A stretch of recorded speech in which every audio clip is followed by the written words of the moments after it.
Hello and welcome, ladies and gentlemen. Welcome to the Calyx Sri Lanka's Influencer Showdown qualifier number 4. We do have Dhaka Streaming's qualifier happening this weekend. So today we do have the two semi-finals matches, and then tomorrow we do have the finals.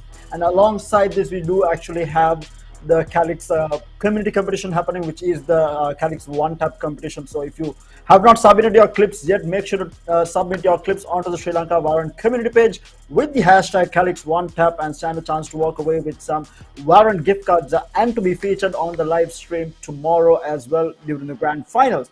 Having said that, just a little bit of information about Calyx themselves. Calyx is an esports organization which is based in Middle East, and they are basically into production and as well as events, a lot of esports events as well. And they have been operating since 2014 and has organized over 100 plus events across the board with multiple titles and in multiple genres. So they're a very experienced company, and they have now ventured into Sri Lanka to improve the Valorant community and the reach that Valorant has within the country itself. And not just in Sri Lanka though, because we did have this qualifier was open to Maldives as well, and we already have a Maldives team called Lexus Gaming who has qualified for the final showdown.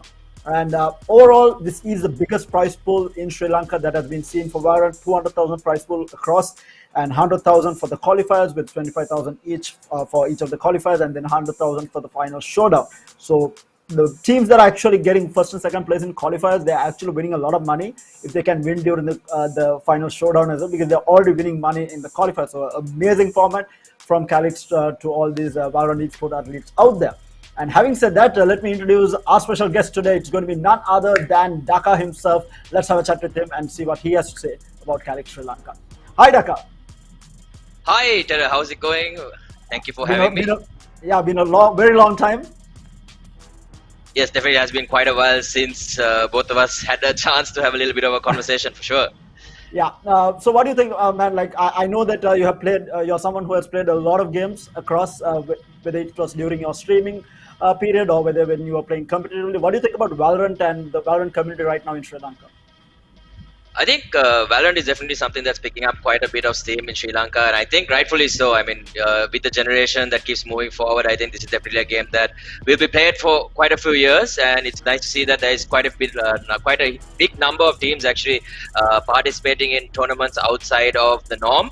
And I think even Calyx is organizing something like this in Sri Lanka for the first time as well, and I think it's definitely a great opportunity for a lot of these teams and players to basically show off their talent. And there's a new generation of gamers now that have come into the scene. So I think it's time for us to maybe hang the court maybe after a few more years, and then hand it over to them. But definitely very, very excited, and I think Valorant is definitely a very interesting game.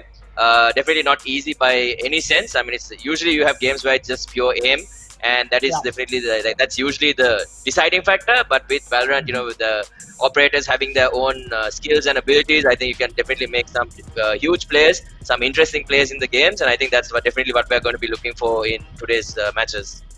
So we already had 3 of the influencer qualifiers that has happened. We had so many teams qualify. We actually have now 6 teams that have already qualified. So these are the last 2 teams that are going to be qualifying into the showdown. So now, according to the format, most of the teams now have played through multiple qualifiers, and now this is the last qualifier. So now we do have those final 4 teams who have a chance to actually qualify for the final showdown.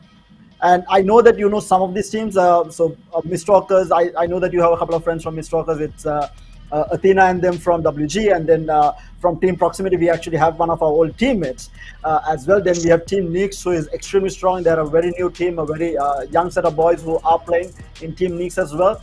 And then Sinopharm, also from what I've heard from the community, they're a real decent team. What do you think these 4 teams, what are their chances going up against some of the best in the country who have already qualified into the final showdown? Because they are representing your name technically. I mean, it'll be very interesting to see how they face up against some of the tougher teams, but it just comes down to how much time and effort they put into their practices and how long they've been playing together as a team.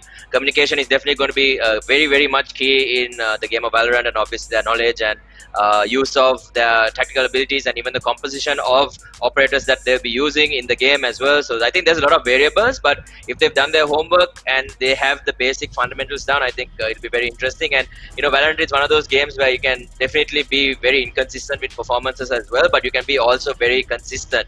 And I think the one key fundamental that everyone is going to need is their mechanical skills, especially their aim, and it's all in general game sense. As long as they have those few things, even with a non ideal lineup, I think you can definitely make miracles come true. I mean, it just comes down to how you play on the day, and I think I've said it many times, not just for this game, for every game. It comes down to how you are doing as a team and how you are doing individually on the day. So warming up and making sure you're all ready to face any sort of challenge, and obviously never underestimating any opponent, no matter who it is. Okay, Daka, one final question before I let you go. What do you have to say for the 4 teams who are taking part today? What are your final thoughts for the teams themselves? I mean, definitely the first thing I want to tell them all is definitely do your best. Definitely give it the best to your ability, and make sure that you don't leave any regrets behind. Because I mean, sometimes these kind of things do tend to make or break, new teams or old teams. So make sure the first and foremost, just enjoy it, and make sure you have a good time with the rest of your teammates as well as your friends. And even if you don't make it this time, make sure you come back next time for the next Valorant tournament, and prove everyone that was watching you wrong if anything happens. Otherwise, if you do win, keep doing it, and don't stop at any point. So all the best to all the 4 teams. Good luck to you, and definitely showcase some great Valorant skills for us here in today's semi-final matches. Thank you so much, Daka, for joining us and having this chat. Very much appreciated, and hopefully your teams will make it all the way through to the finals of the final showdown as well. Thank you. All right, thank you so much, Sarah. So there you have it, guys. That was Daka himself from Daka Streaming, who the qualifier is all about today. So we do have 4 interesting teams at hand. And before we get into discussing the teams, let me introduce my co-caster who has been with me throughout the entire tournament, Roscoe. Hi, man. Hello, Tara. Glad to be here. The 4th and final qualifier, and there's the last 4 teams are going to be in that final showdown. Excited to see what they have for us in store today. Yeah, so we do have actually a couple of teams that are coming back from what we have seen before. We have Team Neeps that is coming back, as well as Mistwalkers, right? So we do have Mistwalkers and Team Neeps. Both these teams, I think we saw them before in one of the previous qualifiers, and then 2 new teams completely. We have Team Sinopharm and then Team Proximity. These 2 teams we haven't seen any of the other qualifiers. What are your thoughts? How much do you know about these teams, and what are your thoughts about them?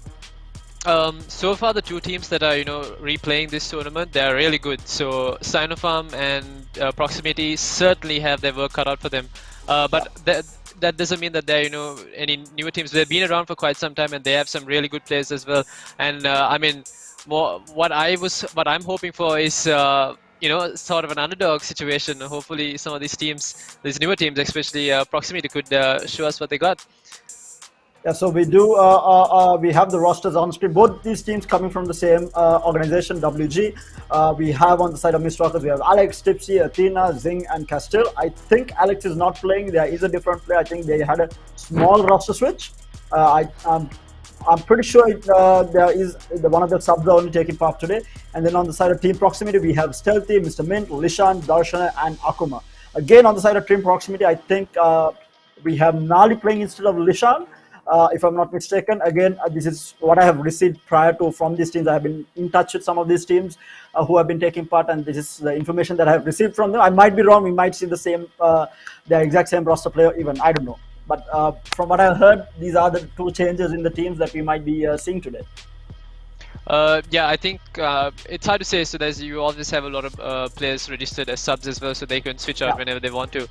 But hopefully they practice with each other. They are not, going to be sort of like a new person coming to the team and, having a problem with team chemistry. Hopefully these teams know, they practice enough, and they give us something to talk about.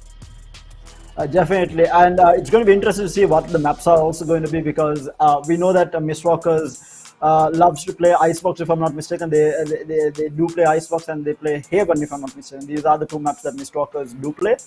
I think it might have been split and Icebox, but we'll have to wait and see for the beta how the maps have been divided between these teams and what we are going to be seeing. Obviously, Icebox has been the highlight of the entire tournament. It has always been an entertaining game every time the map was Icebox. But having said that, we had, I think, almost all the maps played, right? By now we did have matches on Breeze. We did have matches on Bind, Split, Haven. Yeah, we actually Yeah. have seen all the matches. I mean, maps in these matches. But again, Icebox has been the highlight throughout the entire tournament, I feel like. Icebox and Breeze as well. I think Mistwalkers Yeah. did play Breeze against the last team that they faced. Breeze has been exciting. Icebox has been exciting. Can't wait for Fracture when it comes into Yeah. the competitive scene.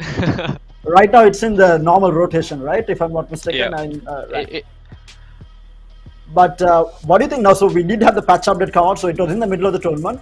We have Jet being nerfed very well, significantly. well, Uh, the Jet nerf, isn't necessarily a nerf as such. It just stopped. Balancing. Yeah, it's sort of a balance as such. If you want to nerf Jet, you have to take away a dash or do something about it. That's the nerf that'll really affect Jet. But right now, you still see people picking up Jet. It's not going to make too much of a difference. You still people rocking the operator on Jet as well. Yeah, we do have the map picks here. So we do have Icebox being banned out by Mistwalkers themselves. Team Proximity taking out Breeze. So we are going to be seeing an Haven, Ascent, and a Split Decider. So again, Haven, like I said, I think Mistwalkers favors this map. Obviously, the other map being banned out, Breeze has been banned out. Not sure what the Icebox ban was all about. Maybe they know something about Team Proximity that we don't. But they have banned it out, sadly enough. I mean, I'm very sad that we are not going to be seeing Icebox. But hopefully, Haven and Ascent will be entertaining enough. And we might hopefully see a decider on Split as well. But if it Yeah, does go to a Decider. decider, right? I think Mistwalkers is very strong on Split if my memory serves me right. Yeah, they looked very strong as a unit, and I'm pretty sure they actually are pretty dominant on split. But Haven, a lot of teams, it's a make or break map for them. They can either perform or they don't perform. So hopefully we'll see what happens on Haven. First maps where the show is about. Yeah, what do you think? I feel like so recently I've seen some Vipers being picked up on Haven, which is not too bad. Do you think Viper will be viable for any of these teams, or will they shy away from it completely and go for the stand-up lineup with maybe like a Cypher Killjoy and wrap it up with a Phoenix and Sky with probably like a Raze. I think Raze Phoenix seems to be a really good duelist combination that we have seen on Split. I mean, sorry, Haven.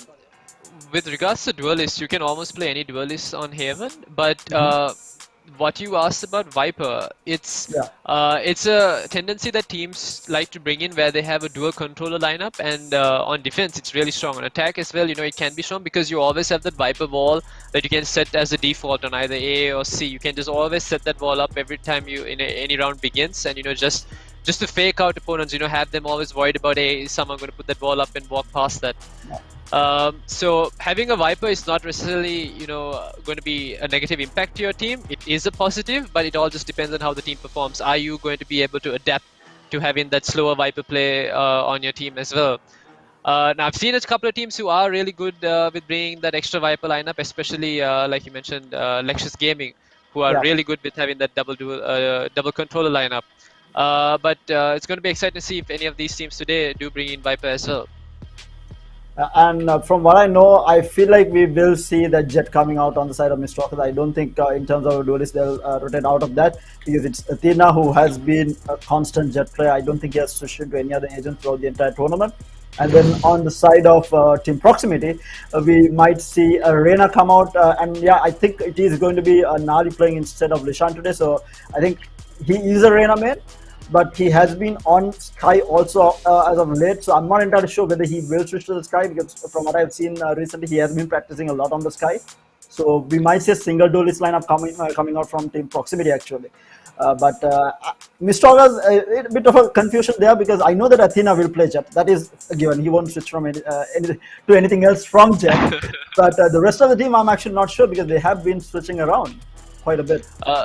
Yeah, from Team Proximity as well, two players to look out for will probably be definitely Nali and Stealthy. I'm not too sure what Stealthy plays this day, but he's someone who can land those shots as well. So Mistwalkers they definitely have a really good team to go up against them for this first qualifier. I'm just waiting to see if the teams are ready and we can get into it. And what do you think? So we did have a couple of changes. I think Haven also we do have a change on Seaside, where the middle boxes are now not spammable through. I think it was made solid now. Some of it. Yeah, so when Riot brought in the patch to be able to spam through boxes, so where you saw this really being affected was on Ascent and Icebox. Icebox, especially that B plant where you can plant and you basically die if you don't have a stage in that map. Yeah. But although Haven did have that possibility as well, I don't think a lot of teams really made use of that spammer position because you couldn't really get into CT while the attacking team is planting on C side and you get the spam run. You walk past that smoke in CT, you're gonna die. Even through the Berlin tournament, we didn't really see anyone do that because it's very difficult to do that. Yeah. So Haven, in case of with the matter of spamming through that box, we didn't really see too much of it. So this fix really isn't going to make too much of a difference. It's going to be same old in terms of how teams are going to approach the side take and post plant setup. But I mean, teams can always work up something new how they're going to approach it. And we did see some changes to KO as well. Do you think we'll see a KO from one of these teams? I mean, KO has been buffed. Yes, I hope we see a KO. I think we saw KO brought in by was it Vision for New Ward on Split. I think that was the only KO we saw that was brought in during this tournament, and he played an absolutely magnificent KO.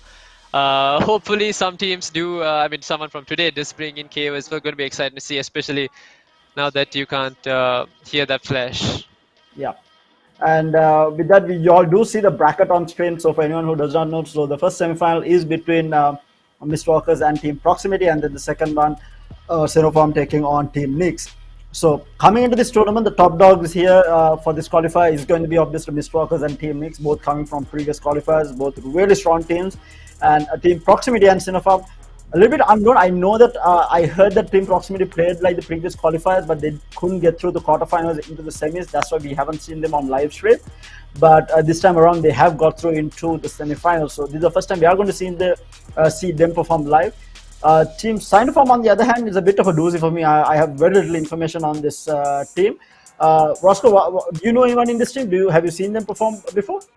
Yeah, I have seen the players on Xenofarm, and I think I played against them in a couple of scrims as well. They're a really good team. They know what they're doing, and certainly not new to the team. Although I think the name might be a little new. They probably were running on a different older name before, but the team is the name.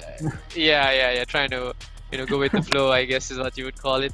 But yeah, where I think the most intense match we'll probably see is this first qualifier, Proximity versus Team Mistwalkers. These guys certainly know what they're doing, and they've been around, I think, far longer than Xenofarm has. Yeah, I'm just going through some of the ranks on most of these players as well. So we do have very high rank players here. We have players who are immortal.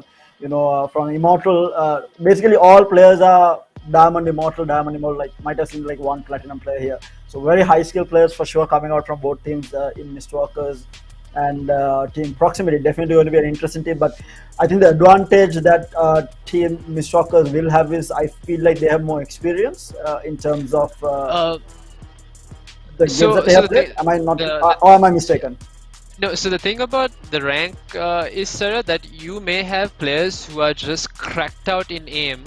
They know exactly what they're doing. The game sense is, on point, but they just don't grind ranked as much as someone else does. So you can have someone who is in diamond, but he plays worse than someone who's silver. I'm not pointing any fingers at anyone, but that's generally how the rank system genuinely works. You can have players for sure. I mean, I've seen silver players absolutely destroy platinum players.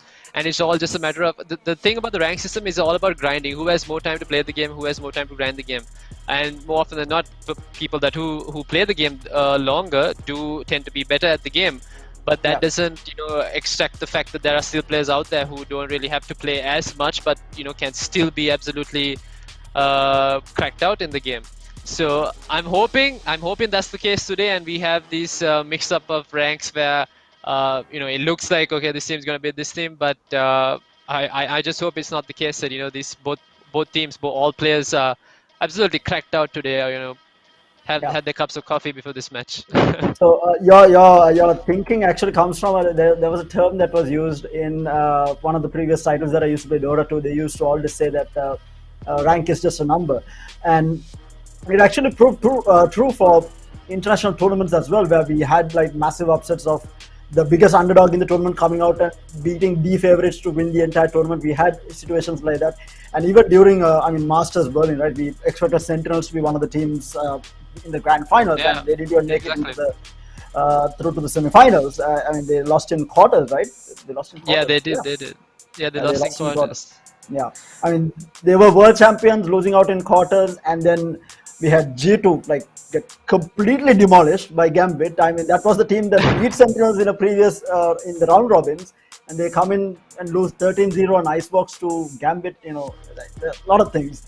I guess it all comes down to how you're feeling on that particular day, and what your strats are, and how much of work you have put into basically studying your opponents. And with that, I think we do have the two teams who have joined up. I think we were getting delayed a little bit on two of the players from the Stalkers, but from what I see, they have joined in. So hopefully we can get the game started up. But again, guys, while we wait for the game to start, a reminder: we do have the community competition happening this week as well. The Calyx One Taps was the title for this week's competition. So if you still have not submitted your clips to the Sri Lanka Valorant community page, make sure to submit them with the hashtag Calyx One Taps, and make sure to tag Calyx Sri Lanka and stand a chance to walk away with some Valorant gift cards, as well as be featured on the stream tomorrow.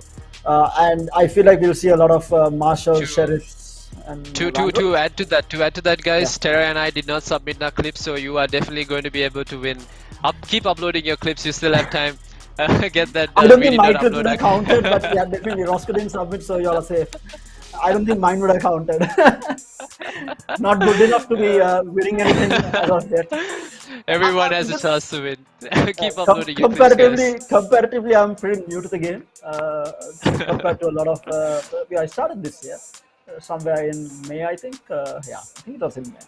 But since I did start properly, I've been absolutely loving it. I came in from a different FPS title. I came in from Apex Legends, and initially when I tried playing the game alone, I found it very dull, because Apex is like, it's mayhem. It's very fast-paced action game shooter.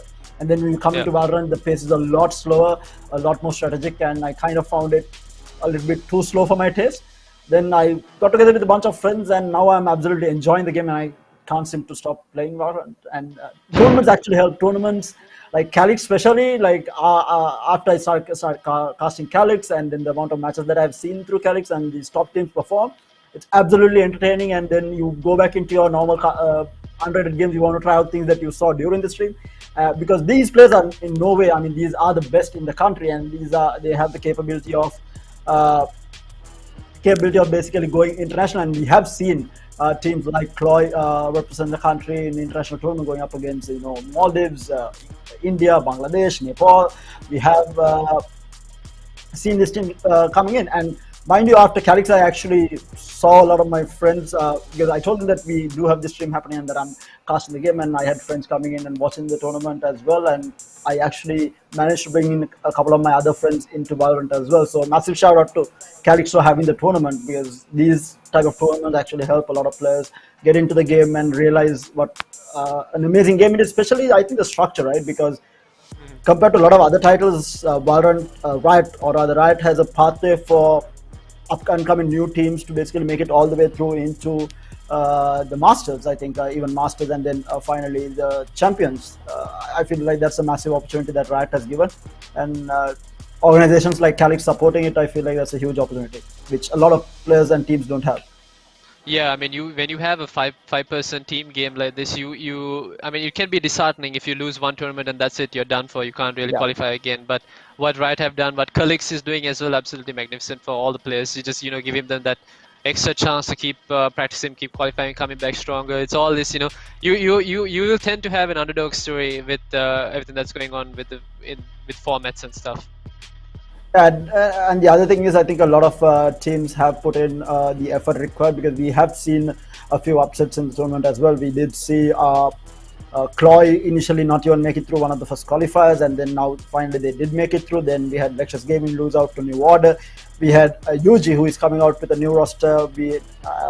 I think they lost in the finals against New Order as well, and that was the first time that New Order actually took a series against Union Gaming as well. So we have seen a lot of upsets, and I think the motivation comes from the fact that there's such a big prize pool from Calyx Sri Lanka, as well as for the qualifiers as well as the final showdown as well. So you want to win that qualifier final because that's that extra money, and then you want to win the final showdown on top of that. So you're taking home a lot of money for all these players, and I think it's an absolutely amazing format. And I think we do have the game starting up, and it's obviously are going to be on to Haven. Going to be interesting to see who is going to be on defense and attack. I think if I'm not mistaken, it was proximity on defense with Mistwalkers on the attack. We'll have to wait and see once the game does start up. So we are going straight into agent select, and I was right. No, I wasn't. So it's going to be Mistwalkers on the defense with proximity on the attack. Okay, and already we are seeing something a little bit something new. We are seeing the old Omen pick coming back into Haven, and that is something I did not expect to see ever again for a long time. I mean, he has fallen off, right? Omen has fallen off from the meta for the longest time. Like you said, I don't think we have seen a lot of Omen throughout the entire tournament. I mean, you have once you have Astra, I feel like the best controller in terms of smokes that you have in the game. I feel like Omen has just fallen off. Yeah, Astra's utility is so heavily team based that you cannot. I mean, if you have a really good Astra, you certainly don't want to put him or her on another control agent. The thing with Omen was that apart from his utility being sort of to play for himself, that paranoia or that Kamehameha that Omen has proved to be deadly for the team. You can execute sites with that paranoia. It could be just that paranoia and a jet dash, and you can get yourself into the side that you want to. Definitely going to be interesting to see how this works out for team proximity. But because, like you said, we haven't seen a lot of Omen on Haven here. But other than that, the lineups are going to be standard. I feel like Killjoy from both sides. Then we have the Rays coming out. We actually have a breach actually on Nezuko, which is definitely interesting. That breach can be absolutely devastating for the side of PX5. Entering site or defending a site or even coming into your post plant, having a breach is absolutely the push coming out here. Oh no! Double blind. Ooh, the trades are going to happen. Wait, everyone's falling down here. What a fast pistol round this is turning out to be, but the trade is in favor of team proximity coming out with 3 there after the initial trade. The first 3 players on the side of Mistwalkers going down, but interesting push coming out there from Mistwalkers for sure. Shaggy had a lineup for his swarm grenades, and he does find one to the smoke as well. Player standing. Okay, but loser. I wonder who loser is. Castile down to the last man. Castile is not going to be able to do it. That's the first pistol round going in favor of team proximity. The other problem is their in-game names are different from their normal IGNs. Registered names. Yep. Yeah, they seem to change up a lot of it. But like I said, like the interesting push, right? They stacked 3 at A. They read it correctly that team proximity was going to push A site at the start, and the breach with the double blinds, the shock darts, they decided to push through sewers as well as A long. That almost worked out. They did get 2 there, but the trade was in favor of proximity in the end. Could have worked out a little bit better maybe. Yeah, and by the time the trades fell, it was just the last 2 players. It was they were way far from the side. They couldn't really make it in time. Yeah. Shaggy did find one, but that was and that's all they could do. He got traded through the smoke as well. Now the thing about Haven is it is more often than not attack favored. So you will see a lot of teams gaining at least 7 to 8 rounds on the attacking side. So there's not a lot that Mistwalkers have to be afraid of. The thing though is that they can't let this get out of hand. Now they're probably not going to be able to do much of damage during the second round because this is their anti-eco. Following this round is where they really have to make a stand for themselves. What I'm expecting is going to be a very fast round. There's 5 players coming down A. That's A long, A short. It's just the Sova on A side, and he is going to get absolutely annihilated. PX5 missed the mid do a significant amount of damage though. The jet is left to 34 HP, but the heal is going to come out from Sky. Yeah. Now for the retake, how much of damage can Mistalkers do here? That is going to be the question. The gravity pull is going to be there. Again, Shaggy trying to spam through the smoke, trying to find someone. The jet goes in, but not going to be able to get anyone. There's 2 players already falling down, already 3 down. Down to the last 2 here, Castile and wait, I forget the name. Nezuko. I think, yes, Nezuko. Castiel and Nezuko, last 2 alive against all 5 members of PX5. PX5 already have their post-spawn set up. They will be aiming to get out of this side, but I think the best case scenario what Castiel and Nezuko can do is to keep someone on site to scare them off into thinking that they're going to defuse, but that's not going to happen. Instead, the last 2 remaining players from Mistfocus are going to die to the spike, and that should give them enough credits to get their full buy in the next round. All 5 players remaining for Proximity Rejects as they get the second round of this map.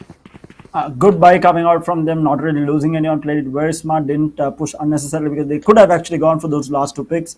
They knew that they were just on pistol, but not taking the risk and just saving all the weapons that they did buy in, which is the right thing to do. I think that is something that a lot of players don't do, especially whether it's a competitive match or even just random rank games. I feel like a lot of players, just because the other team does not have a weapon, they tend to push, and if you go down, that just puts a negative impact on your economy. Yeah, but thankfully though, Proximity, like I said, all the team, they know what they're doing, they push together, didn't let things get out of hand. Even though their jet was low on HP, they managed to get the frag. And now here we go, a strat coming in from Team Proximity. They're going to be sending the jet into B side, get that plant. And the right play would have been for him to dash up, but instead he gets straight out by Castiel. Now it's advantage to Mistwalkers. They have the man advantage. There's 3 players already set up. And Loser with a brilliant position. He catches out Athena. Castiel finds the next. Castiel finds the last. For 4 kills of the round. MVP should go to Castiel that round to leave the damage done to Mistwalkers to a minimum. Yeah, I mean, he held down that B side almost alone for the most part there. Getting those initial pickoffs did help them win the round, and they only lost 2, so they're not going to be they are going to be happy with that. I mean, they didn't lose too much. Yeah, they did lose 2, but that's the best you can expect, I guess, at that point, because Proximity did try to pull something there. Yeah, they did. I was expecting Mr. Min to get the spike down and then dash out of sight. Instead, I love this play here.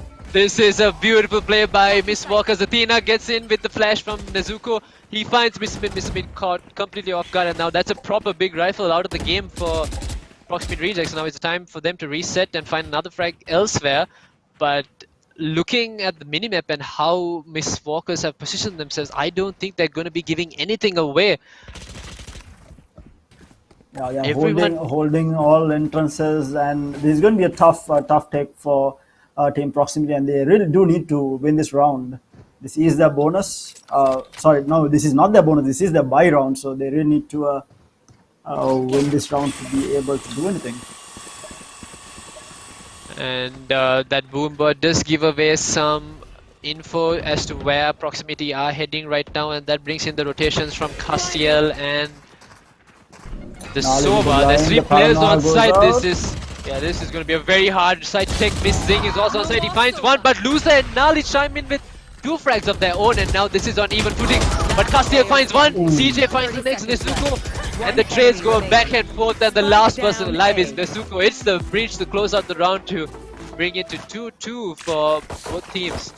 I mean, really good read coming out from Mistwalkers there, because they had control after they got that first pick with the jet. Athena dashing forward on C side. They actually stacked 2 players towards A, and even the Astra being played by Castiel was more leaning towards that A side. And as soon as they heard the bomber, they already had 3 players inside.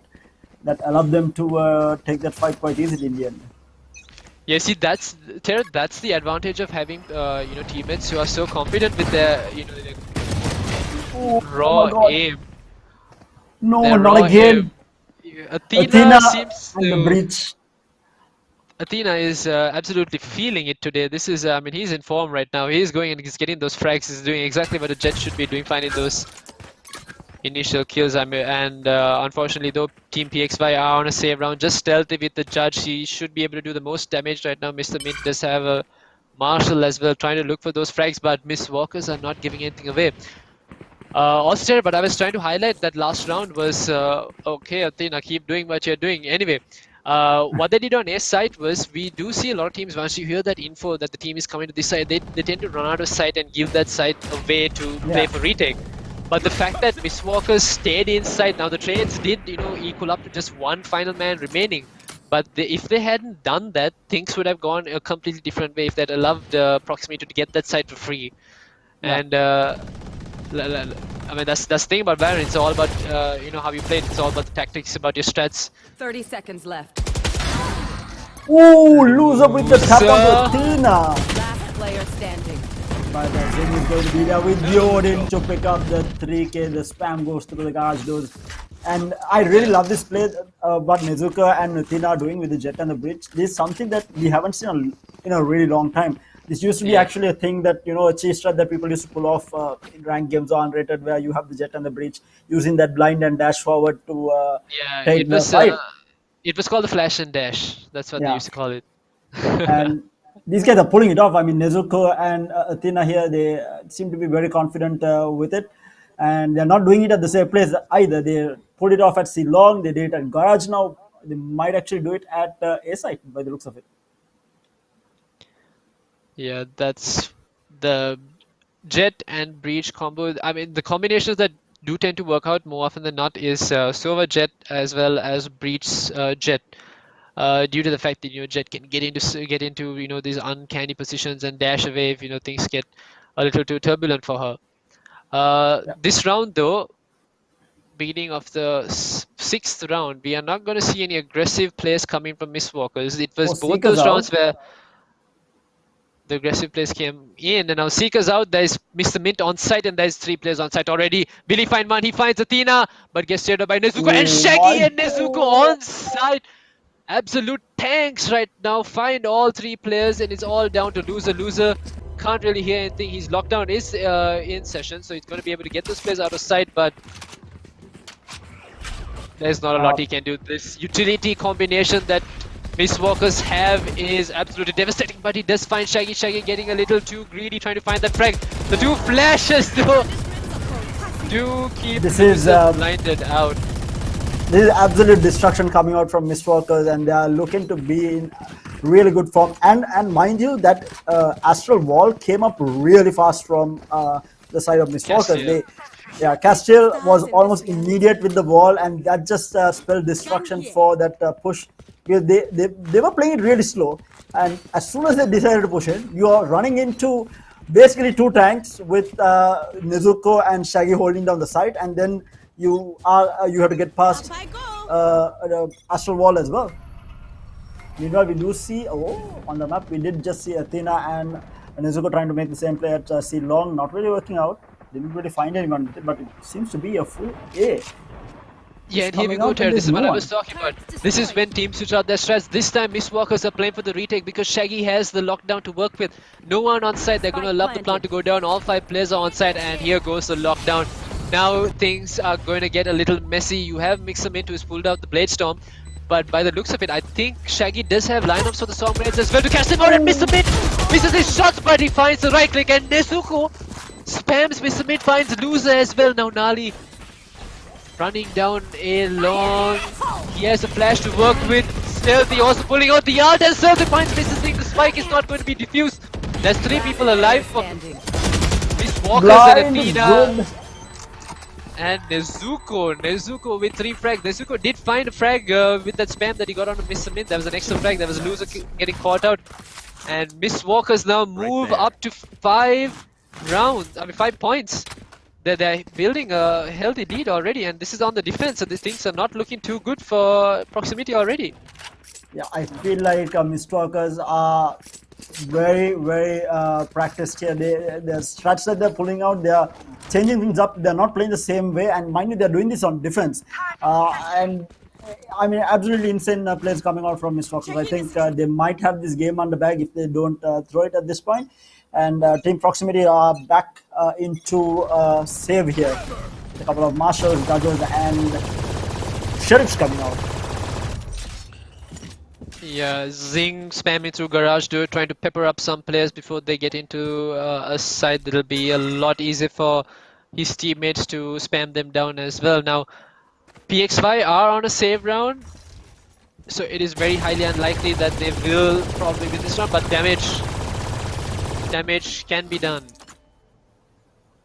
That's exactly what they're looking to, but the economy that has been built up on the side of meanwhile, we did see Loser getting a pick off at mid onto Nezuko with that Sheriff. Loser has been good with these Sheriff red shots. Ending ahead. Oh, we do see the satchel forward into Garage, but still he gets taken on Mino Castle. It's going to be good for the kill on Mr. Mint as well. Zing will take down Nali and CJ. He also get taken down and down to the last man. Loser has been good with the Sheriff, not going to be good enough. Athena cleans him out as well, and that's round number 6. And in the bag for Mistwalkers, we are going into round number 9 here. But like you said, Mistwalkers building a very healthy lead here on the defense, especially on Heaven. Yeah, they're playing as a unit, Mistwalkers. They are not giving anything away. There's always sound to trade out the next player. Especially how we saw Athena and Nezuko playing in the beginning as well. So they are mixing up their strats, and the problem here is they're already in Proximity's head. The Proximity are always thinking, are they going to dash A long? Are they going to dash C long? What are they going to do? And right now it's Mistwalkers who are dictating the pace of this game. With this final and with this buy round that PXY are bringing in, they need to do something about setting this game to their own pace. They need to slow things down, maybe speed things up, whatever works for them, whatever they practice, they need to change things up, not let Mistwalkers dictate how this game is going to go. Yeah, and like I said, I think clearly they have got into the head of Team Proximity here. Change of strats definitely hurting them. You know, we do see spams going all the way in the middle. The Trailblazer does manage to stun up Zing there, but again a very slow push coming out from Team Proximity. They are looking to head towards C. Oh no, they're actually faking C. They did have the Killjoy standing there for a really long time, but it looks to be they are going to be going towards A site here. But they are going to be running into Shaggy. And Shaggy has been an absolute tank on site. He's not really died. He finds with the mid. That is already unfortunate. Nali falls as well. Shaggy doing absolutely monotonous damage to this entire rush from Team Proximity. And Stealthy does manage to get himself out of sight. And last 3 players remaining. They have to do something different. Loser on low health. There's Athena challenging, but Loser and CJ do find 2 frags. Spike down A. Things did look good for a second, but it's not going to be the same. Castiel finds the last frag of the round, and Mistwalkers move up to 7 rounds. It looked like a really good round, but the coordination coming out from Mistwalkers, we cannot forget Shaggy was. Yes, he held that site alone, but the immediate rolling thunder coming out from Nezuko there actually helped him out quite a bit. They did have that first pick on the Jet. When he dashed in, he got him, and then we do see the rolling thunder hit on the right side. So Shaggy wasn't actually contested from anyone coming through sewers because the rolling thunder was hitting them, and he was able to hold down that site alone. I mean, the team play coming out from Mistwalkers has been absolutely insane. Yeah, it's so smooth how Mistwalkers are using the HED to protect their teammates and give access to their teammates to go look for frags as well. Also to add to that, it seems that Proximity's entries, the entry fraggers haven't been able to do as much damage as they're supposed to.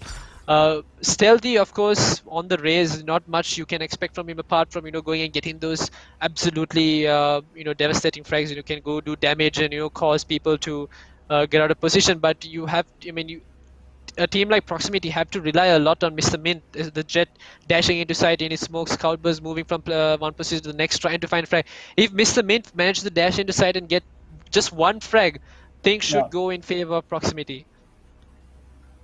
They really need to make something happen with the 2 duelists, and like I said, I think it has been the entries because I think the only plan that they got off was that during that pistol round and during the time that Mistwalkers actually allowed them to plant, because they completely ignored a side there, and that was the only time that Team Proximity was able to get a clean plant off, and that's actually quite worrisome for the team. So they had taken this tactical timeout. And hopefully this will help them. They are now defaulting by the looks of it. We do see 2 players stacking towards C site while the rest of them are at actually 1 player all the way at C. with the rest of them stacking to the A side. Again, they're expecting Athena to dash C long here, but it's not happening. They're changing things up. No, I think what Proximity right now are going for this complete A fake and then run it down towards C. But the fact of the matter is that these three players from Proximity are on a save buy. They just have Sheriffs and maybe Spectres. So there's not a lot they can do. So all they can do right now is cause a lot of noise, make a lot of noise, get these teams rotated out from C side, and that's it seems to be working. Castiel and Athena have dropped off C side, and now it should be an open sign for Loser. Loser creeping his way up into side, and the rest of Proximity there to back him up. They're running in for this complete C split. And Miss Walkers, have they realized it yet? Yes, I think they have, and they're going to be rotating away. They've realized, okay, this is not going to be the hit. They're going to be coming to the seaside. Plant is about to go down, and Mr. Mint now in a position to potentially catch at least two of these players from Miss Walkers out. But regarding the bad eco or the bad buys from Proximity, Mr. Mint has to do a lot. Everything rests on his shoulders right now. His timing has to be absolutely perfect. We do have Nezuko holding down Garage here, but we already have Castile who has been tagged down. Mr. Mint walking through. I think it was hurt. Yes, he is going to be good for no kills actually. He didn't get a single pick off there. And Athena cleaning things out in the end with Castile. With that with the frenzy no less in the end, and they managed to take a good strategy coming out from Team Proximity. They were on a save and they did manage to get the plant. They managed to get 3 kills on top of that as well. So it did work out for them in a certain way, but again, not being enough right now. And we do see Athena on the op as well. Things looked absolutely perfect for PXY to win that round, but I think it was just a little change that Mr. Min decided to do by dropping into Garage instead of going in through CT that changed the course of that entire round. If he had come in through CT, no one would have been expecting him. He would have found at least 2 frags, maybe even 3, and things would have gone a complete other way. And now Athena feeling the confidence he's feeling that he's going to be landing his shots. He's just peeking C long. No real... I mean, he did have support from Castiel there, and it was Castiel who did find the frag as well. But you can see the way Athena is playing that this entire team of Miss Walkers are feeling absolutely confident. They feel like they're going to win this game. Yeah, it's already 8-2 in their favor, and this was their map pick, so obviously they are going to be a lot more confident on the map. And Athena, absolutely no fear right now. He knows he has his team to back him up, and still with that operator, he was picking very aggressively there. Obviously with the jet, and he gets the first pick on to stealth here at C long. Not going to get the second. Loser is going to be good for the kill. This guy has been absolutely cracked in terms of aim. I mean, whether it was with the Sheriff or whether it was with the Phantom, has been really good. But meanwhile, we do see Zing getting a kill onto Nali, spamming that Odin through Garage here, completely being on the Odin. Inner Castle at the back. Let's get the gravity pulled off. The crossfire is going to be there, and they clean up another round, going up to 9-2, going into this last round before the half. Miss Walkers are giving us a performance of a lifetime right now. They've already gone up to 9 rounds. There's a 7-round buffer between them and Proximity. Proximity absolutely have found no answers to this absolutely mixed up play style that Miss Walkers are showcasing for us right now. Yeah, just and I feel like it has been a bit the entries, right? They had a good pick off there. They did manage to get Athena at C long, but the only access was through C long. There was no one else pushing through Garage, and the only one who was pushing through Garage didn't actually go down. But meanwhile, on the defense, you see them taking quite a bit of damage. Gets healed back fully.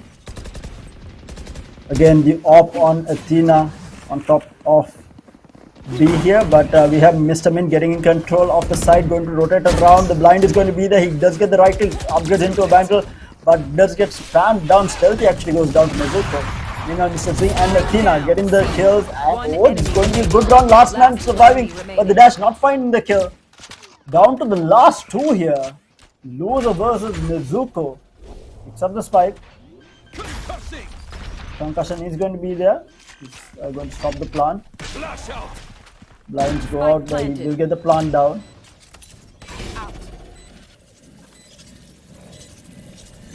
Nezuko and Loser, it's a battle of attrition and Loser wins it out.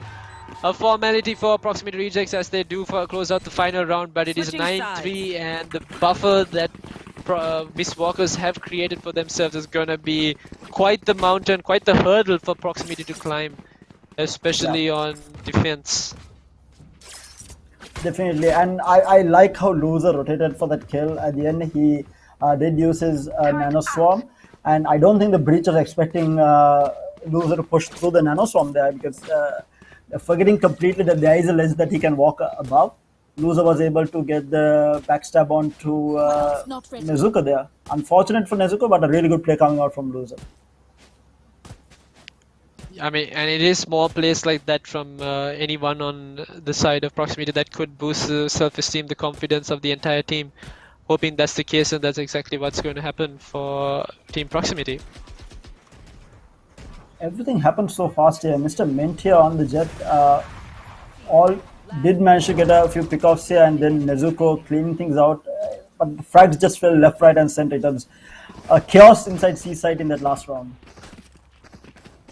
Yeah, and a little bit of a questionable play from Mr. Mint to dash into that final frag without having anyone there to trade him out. I mean, it's something you'd expect from a jet to go get those frags, you know, be a disruptor, go, you know, disrupt the entire flow of the enemy team. But with the deficit that proximity are facing currently, it's not something you would want your last two remaining players of the side to do. Yeah, that is true. We do have a pause. I think it was by one of the referees. Maybe a pause was called from one of the players. But we are waiting for the match to resume back up. I think one of the players might have had some sort of a problem. But hopefully we will have the game back up shortly. But having said that, like you said, I think it's a really hard comeback for Proximity if they're going to make it. But I think a lot of the attention has to fall on to Mr. Mint and Stealthy, who needs to make something happen because they have not been doing that great on the True Duelist, and they really need to make something happen for the team to come back.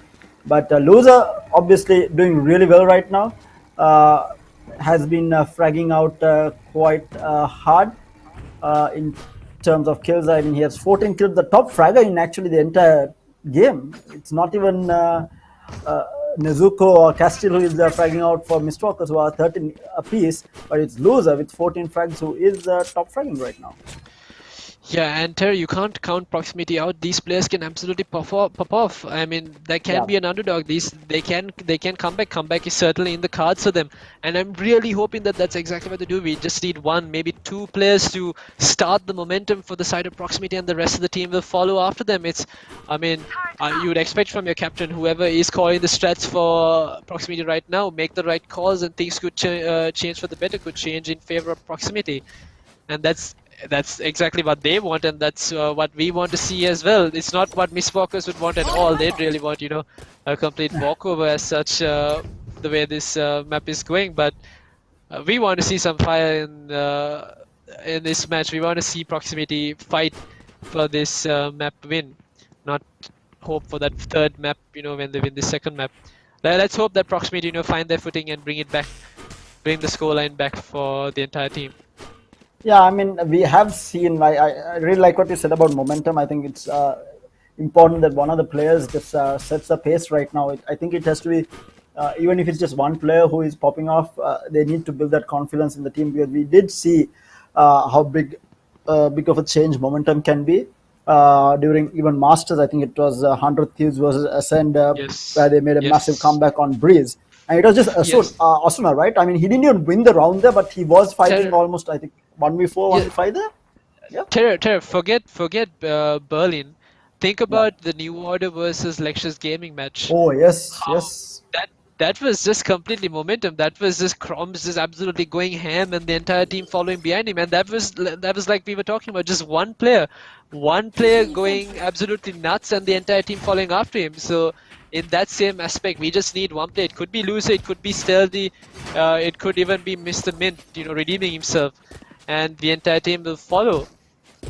Yeah, they just need one person to just pop off right now, make a play, get that blood flowing, get that confidence up, give that boost of momentum for the team, and that's exactly what the team proximity needs right now. Because Mistwalkers are on a different high right now. They don't really care about what they're even doing at this point. Just running in, getting the frags that they need, just playing so well. I feel like they don't really even need to discuss what they're doing at this point because the team play has been absolutely insane coming out from Miss Walker. There are shot call outs, there are entry frags from Nezuko and Athena. Athena hasn't been fragging a lot. I mean, he doesn't have a lot of kills under his belt, but those 9 kills have been impactful. Those have almost always been entry frags coming out from Athena in combination with Nezuko, and that's exactly what you want your duelist to be doing. Get that initial pick off, put your team in an advantage in terms of numbers, and that's exactly what he has been doing. Yeah, I mean, I just want to know if Miss Walkers are currently not really talking in comms, but instead listening to classical music because the way they're playing, the way the flow in the team is going, it's so in sync. It's hard, it's really hard, even if you have a team that's completely well versed with how each other plays and you have the chemistry going up, to bring that exact play style during a tournament, because you have nerves, you have confidence, you may have something on the day that affects how a player performs for that specific tournament. But right now Miss Walker is absolutely in full flow, everyone trading off of each other, everyone knows exactly what the other is doing, utility being used for each other, not for themselves, not really selfishly. So like you said, yeah, Miss Walkers are in a complete different high right now. And I feel like Nezuko has to be given a lot of credit on this bridge. He has been making the making the plays for the team. Nezuko and actually Castiel, right?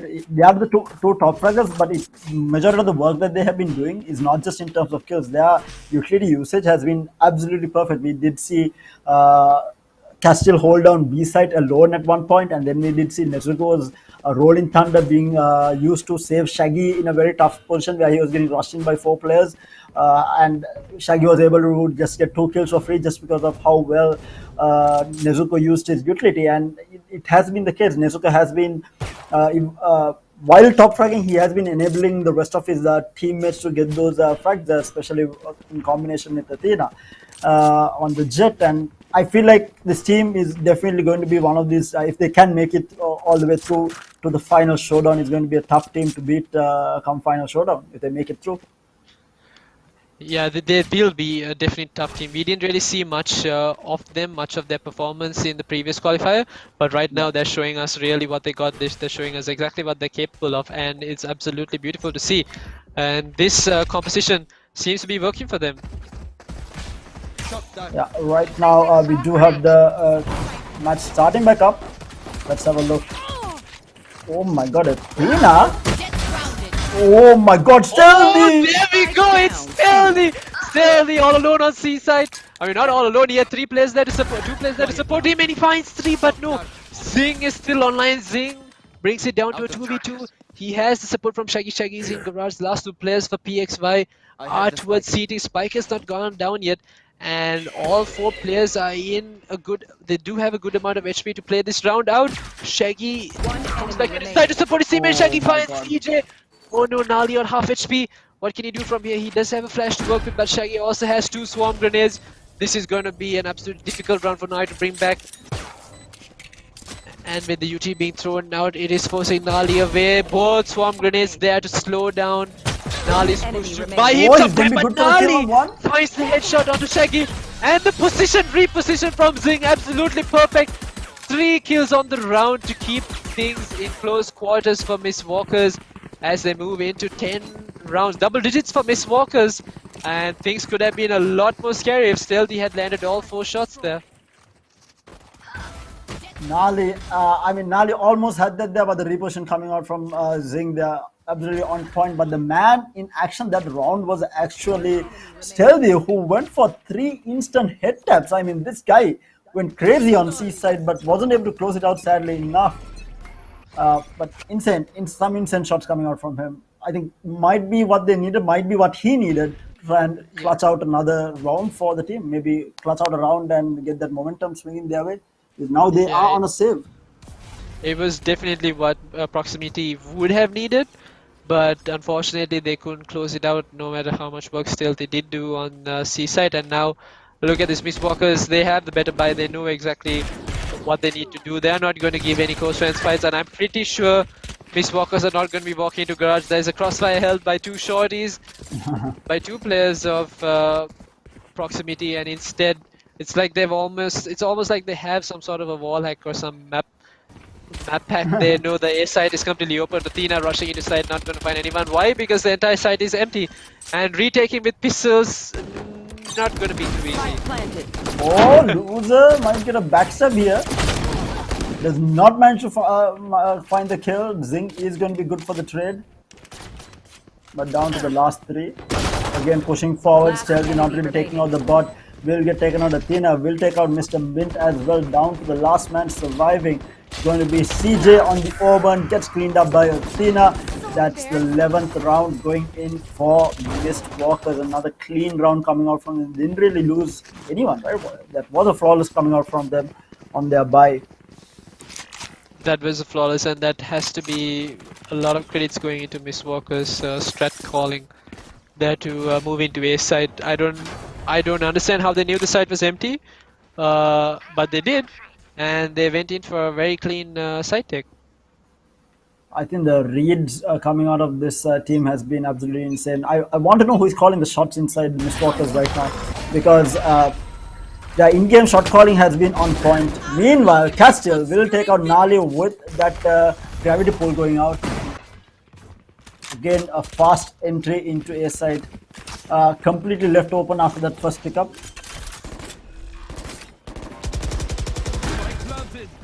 We are going to get the plant down here. Absolutely amazing performance coming out from the Mistwalkers here. The clinical performance actually coming out from them.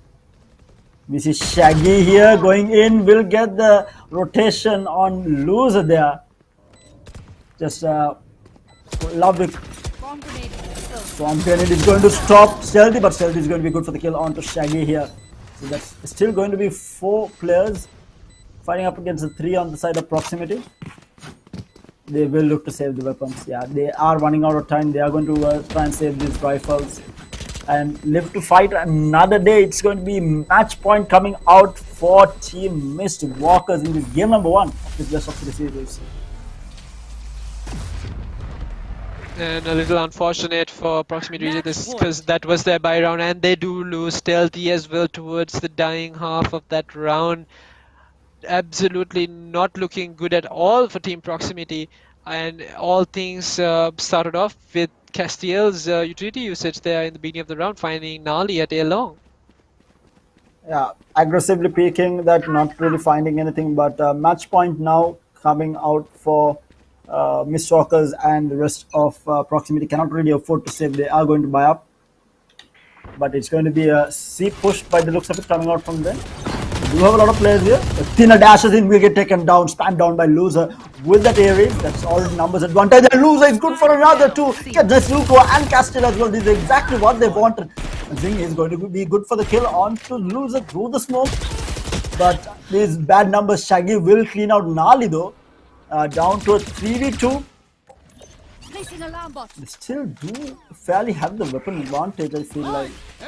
Depends on that they have been able to upgrade a whole Zing. Whoa, he gets Stealthy in the meantime. Shaggy will clean out Mr. Mint as well. All down to CJ in a 1v2. Shaggy is down to low HP though. Can he make this happen? Can CJ bring this back? Has full HP, he does get scouted out by that, and now the lockdown goes out.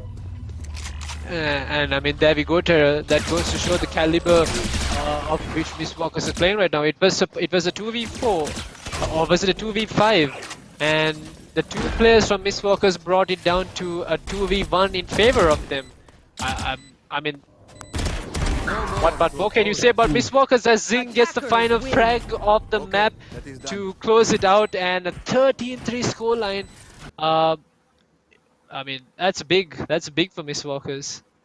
Yeah, I mean, they are going to be riding off of this high. 13-3 It was their map, but it was a very dominant performance. I mean, they barely gave anything away to Team Proximity. It was the 3 rounds that they won. Actually, the first 2 were of the first pistol round, so obviously 2 rounds going in favor of Team Proximity, and then the third one was a very off round. It was, I think, a loser popping off in that round to bring it back and get the plant down, and they were able to clutch it out in the end.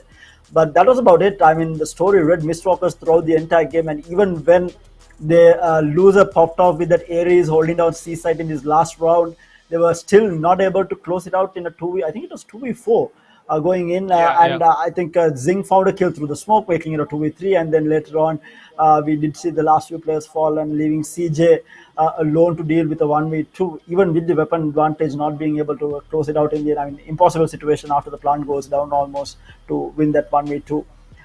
And I mean, massive performance coming out from Mistwalkers there. They're going to be really happy with that going into Ascent. Looking at the scoreline here, Zing with 16 kills in the end. Under his belt, Shaggy with the 13. We have Castiel with 14 and Nezuko with 14 as well. And the single duelist lineup really working out for them because Athena, not a lot of noise from him, but he did get those impact frags because the kills that he got was the frags that they needed, and the entries from him during defense and attack both was really good in the combination with Nezuko there, allowing the team to walk away with a very easy win, I would say. But loser, hats off to this guy. Quite a bit on a kill job. Yes, he was holding the entire team over his shoulders at that point, and he was hoping some players would show up stealthy and miss him. There were signs of life from both those players, but in the end, the pressure or the absolute monstrous force brought in by Mistwalkers was just too much to handle for loser alone. Yeah, with that, we do have this is a BO3, so we do have another game which is going to be on Ascent here, and this is going to be the pick from Team Proximity. So we'll have to wait and see how they perform on map number 2. But by the looks of it, Mistwalkers definitely the stronger team here. Their comms seem to be on point. The executions have been absolutely flawless, I would say, and I mean, yes, we did see some really good shots coming off, but I feel like majority of it is due to execution more than gunplay, because gunplay, regardless of their gunplay, they were winning rounds. I mean, we didn't see like one taps happening all around from Mistwalkers. It was just good team play coming out from them to close out that game number 1.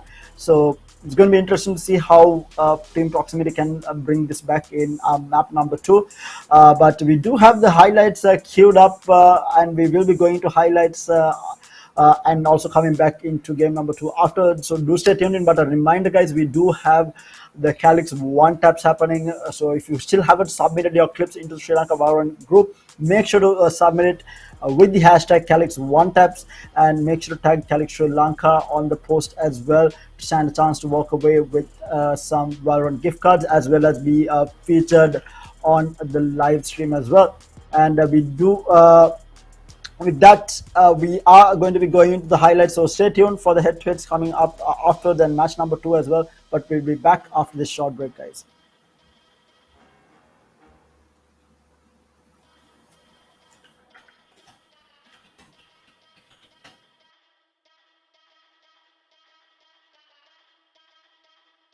Proximity, and then Mr. Zing coming out on the side of Mistwalkers with 16 kills each, but loser, the match MVP, and for sure with 327 combat scores. This guy has been absolutely insane. Just did not have the team in the end to back him up. The rest of the team not stepping up towards that in the game. Hopefully they can do it in this match number 2. But do stay tuned in, guys. We'll be going into highlights. Do stay tuned in for match number 2 of the first semi-final of Dhaka Streaming's qualifier. We'll be back shortly, guys.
Hello, guys, and welcome back to Calyx Sri Lanka's Influencer Showdown Dhaka Streaming's qualifier semi-final number 1. It is Mistwalkers taking on Team Proximity, and Mistwalkers taking a very dominant game number 1, and we'll be heading into game number 2 shortly. But before we get into that, again, a small reminder: we do have that Valorant community competition happening. It is the Calyx one taps happening this weekend. So if you still have not submitted your clips, make sure to submit it into the Sri Lanka Valorant community page with the hashtag Calyx1tap, and make sure to tag Calyx Sri Lanka on it as well, and stand a chance to walk away with some Valorant gift cards, as well as be featured on during the grand finals, which is happening tomorrow for this qualifier. Having said that, of course, joining me on the cast is also going to be Roscoe. Roscoe, so we did have game number 1 come to an end. With Mistwalkers having a very dominant game on game number 1. What do you think Team Proximity can change on Assam, because the second map is going to be on Assam?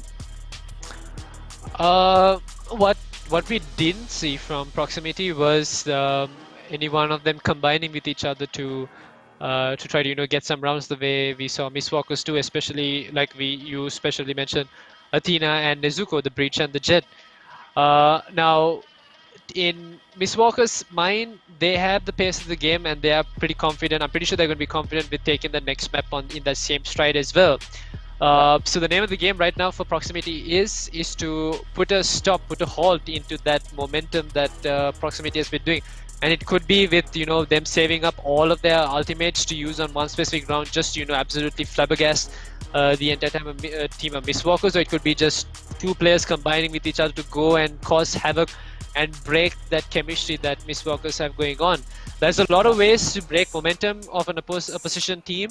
Let's just hope that Proximity have practice, know what they're doing, know what they have to be doing to take this next map into their hands.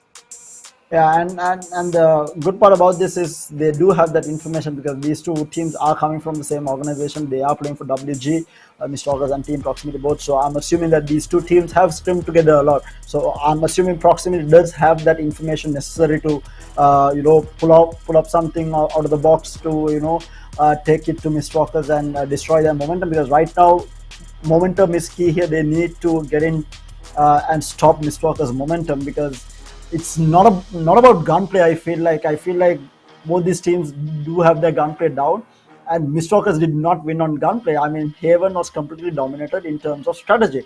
They out-strategized their opponent. The teamwork coming out from Mistwalkers is absolutely insane, because we did see gunplay coming out from Team Proximity. We did have loser popping off. We did have good shots coming out from the entire team, actually, but they were not able to get those clean shots off on anyone, because the team play on the side of Mistwalkers was just too good. They didn't have any sort of dry picks. It was always with a flash, with a gravity pull, or something or the other, or it was the breach with a rolling thunder or a concussion, using it to help his teammates out. There's never a dry fight coming out from Mistwalkers, and I think that is exactly what Team Proximity needs to address going into this map number 2. They need to force those fights where they are forced to take the fight without utility. Because right now, Mistwalkers, they're using their utility to absolute perfection, and they're not letting anything get away from this. And the lineup coming out is going to be key for Team Proximity, because I feel like they did have that Sky to get some sort of initiation going with the duelists, but other than Sky there was no one else. Whereas Mistwalkers did have that Astra and the Breach both to help take those fights. I mean, you have the gravity pull, and then you have Breach with all his blinds and utility to help out the teammates, which they did not have on the side of Team Proximity. They were completely dependent on the Sky flashes and the Trailblazer to get those information, and that was about it coming out from Proximity. I think that's where the change has to happen. But what are you looking for? Do you think we will still not see a Viper on Ascent? Because I feel like Viper has become a lot more popular on Ascent as of late. Some of the teams I played with, or teams that I played with as well, they do bring in that Viper, and Viper does add that little sense of getting into people's heads with that that sedimentary wall that you always put up, and you'll always have some player thinking, is there someone going to be crossing through that wall? So adding a Viper is good, and I think I would expect a team like Mistwalkers right now, the way they're playing trading off of each other to bring Viper. I hope they do, because I mean, if you're bringing in Viper, you need the entire team to be functioning as a unit, and the way Mistwalkers have been playing, that they're doing exactly that. You can expect a Viper to be brought, but I also want to add on to the point that you brought, Terror, and you're absolutely right. Another way to break momentum is to have the players from the opposition team landing their shots. And yes, Loser was landing his shot, but we saw a little glimpse of hope from players like Stealthy as well, just getting those one taps. And I mean, yeah, you don't have to be going listening to classical music or whatever, playing as a completely in sync team. If you have one player landing his shots, not missing a single pixel, that definitely can break Mistwalker's momentum as well. I think they definitely need to make something happen, because Mistwalkers, their sync is going to be the problem, because I don't think it is down to their gunplay. It is down to how well they operate as a team right now, and they need to make. And the other problem is, when you run into a team like this, you can find out how they're playing. If they're executing the same way on each of the sides, then it's going to be easy to read. But Mistwalkers, they had a bunch of strategies laid out on defense, and then on attack on top of it. I mean, they barely played around on attack, and they played like 2 or 3 rounds on attack. So we didn't really get to see what else they had in store. But during that defense, they had so many strategies lined out. It was really hard to read this team. I mean, we had Jet dashing through C long. We had them pushing through A at the start of the round. We had them leaving a side completely open. And then we had Jet again dashing through a garage at some point. But a lot of strategies coming out from this team. So this is what I think Proximity needs to address. But we do have the game starting up, and it's going to go into Agent Select. Let's have a look at what we are going to be seeing. Obviously, we will see Athena on the Jet. We will have Shaggy on the Killjoy. I don't think those two players are going to change in terms of what they are going to be playing. Nali is a bit of a question here. We did see the Sky come out from him last time around. Whether he is going to switch in to the Reyna, who he has been maining since he started playing Valorant, is going to be the question. Yeah, if you have players who are who can pop off, who can land their shots, win gunfights, you technically want to put that player on a duelist, especially someone like Reyna, because he can disrupt the entire strat. Yeah, like you mentioned, Reyna alone can disrupt the entire strat that Mistwalkers have planned out. And saying that, there is no breach coming in from Nezuko. Instead, it's Reyna, and this is going to be a little bit harder to read for Team Proximity. The fact that now Mistwalkers have a solo fraggle on their side.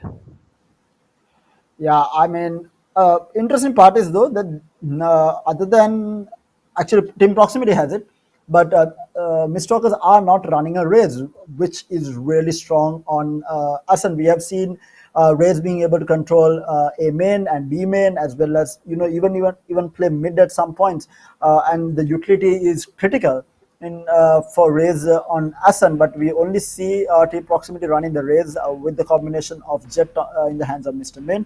But their lineup basically is the same coming in from here, and they haven't really changed up anything in their lineup coming into Asan here. But the problem here, Terra, is that we have 2 agents on the side of Proximity who are solely driven to creating space. You don't have a flash. You have yes, the paranoia is there, but the paranoia is so one-dimensional that if you do not hit the player who's on site, you're done for. And sure, you have 2 players who can dash into site, but the bringing in that extra little bit of flavor, like an agent like Reyna, is where things sort of gel into the way you play as a team. And in my personal opinion, I feel like having both Jet and Raze on the same composition is not overkill as much as it's being sort of useless, at least not going to work in your favor. And we do have the game starting up, so it's going to be Proximity on the attack for the start. And just a little bit of information being honored. It's going to be looking like an A hit here. We do see Mr. Min going, does get the first strike down to 10 HP though. Just be careful, he might get triggered. Oh, the blind is going to be good by Nezuko, and oh my lord, Nezuko with 2 kills there, and Mr. Min getting through as well. Now all down to Loser in a 1v4. It looked good for a moment, but just turned out horribly in the end. And Loser not going to be able to take out Castiel there, and Almost a flawless pistol round coming out from Mistwalkers. Again, a very good read coming out from them. Yeah, I think you'll be very happy, Terra, that that round Athena was the only tactical frag that PXY got. It was a tactical. It was definitely a strat that Miss Walkers had planned out. Have Athena drop and then kill the rest of the team. It looked to be so. I mean, they did get a flash off, but they onto Nezuko there.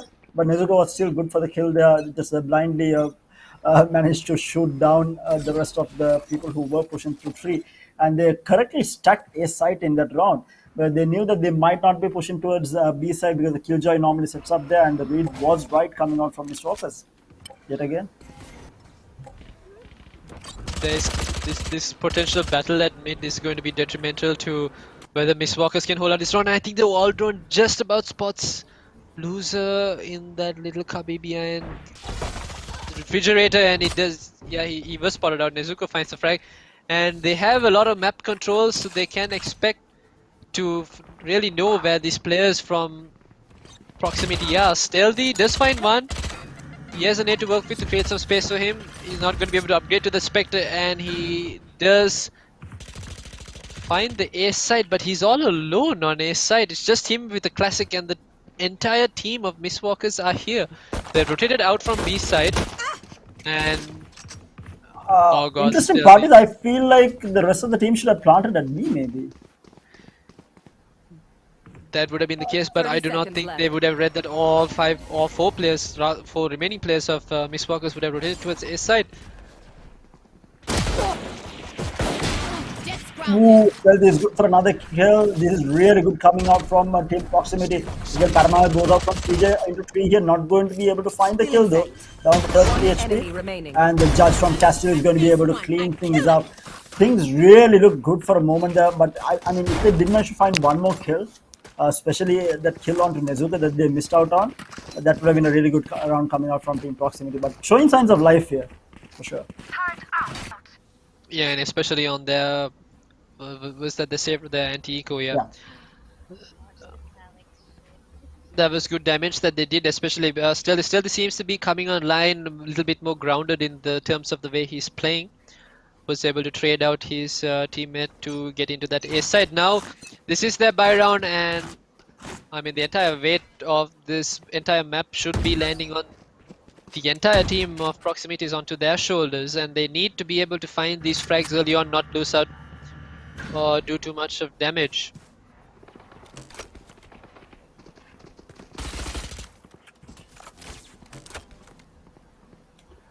Meanwhile, it looks to be another A hit coming out from team proximity, but they really haven't got any sort of map control here. So pushing into A side, especially through this choke point with Zing holding a judge here, is going to be one scary deal.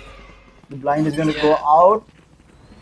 And the reason Zing has that confidence to play in that corner is because he knows that team proximity just use their trailblazer, so there's no way to get information, and they don't have a Sova to throw in that dart and get revealed either. So this is where you see how much the lack of a Sova can really affect the way a team plays. Now though, they try to fake out the rotation, and they're coming back to A side. This can be the proper execute.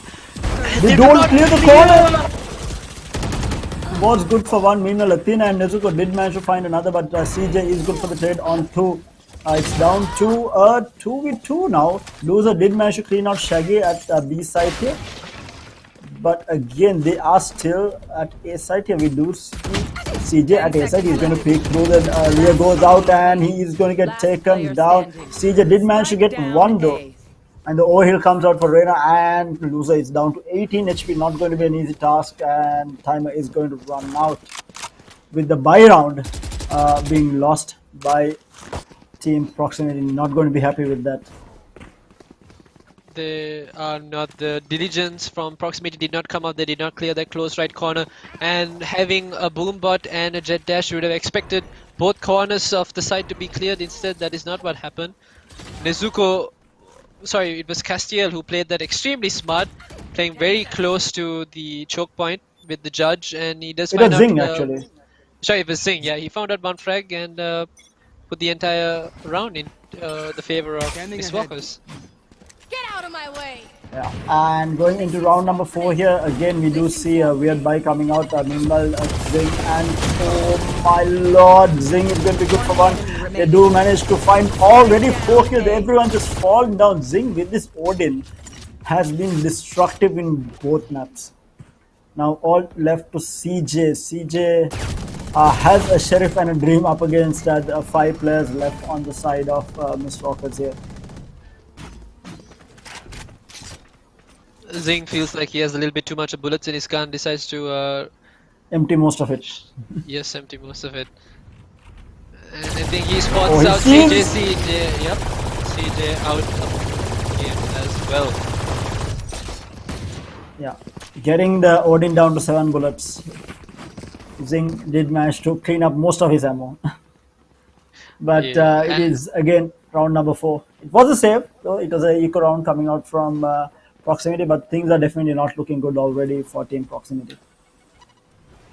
Yeah, and a 4-round deficit in favor, in favor of Miss Walkers, and things are not looking too good for proximity already. This is the second map. Miss Walkers have taken the first map as well.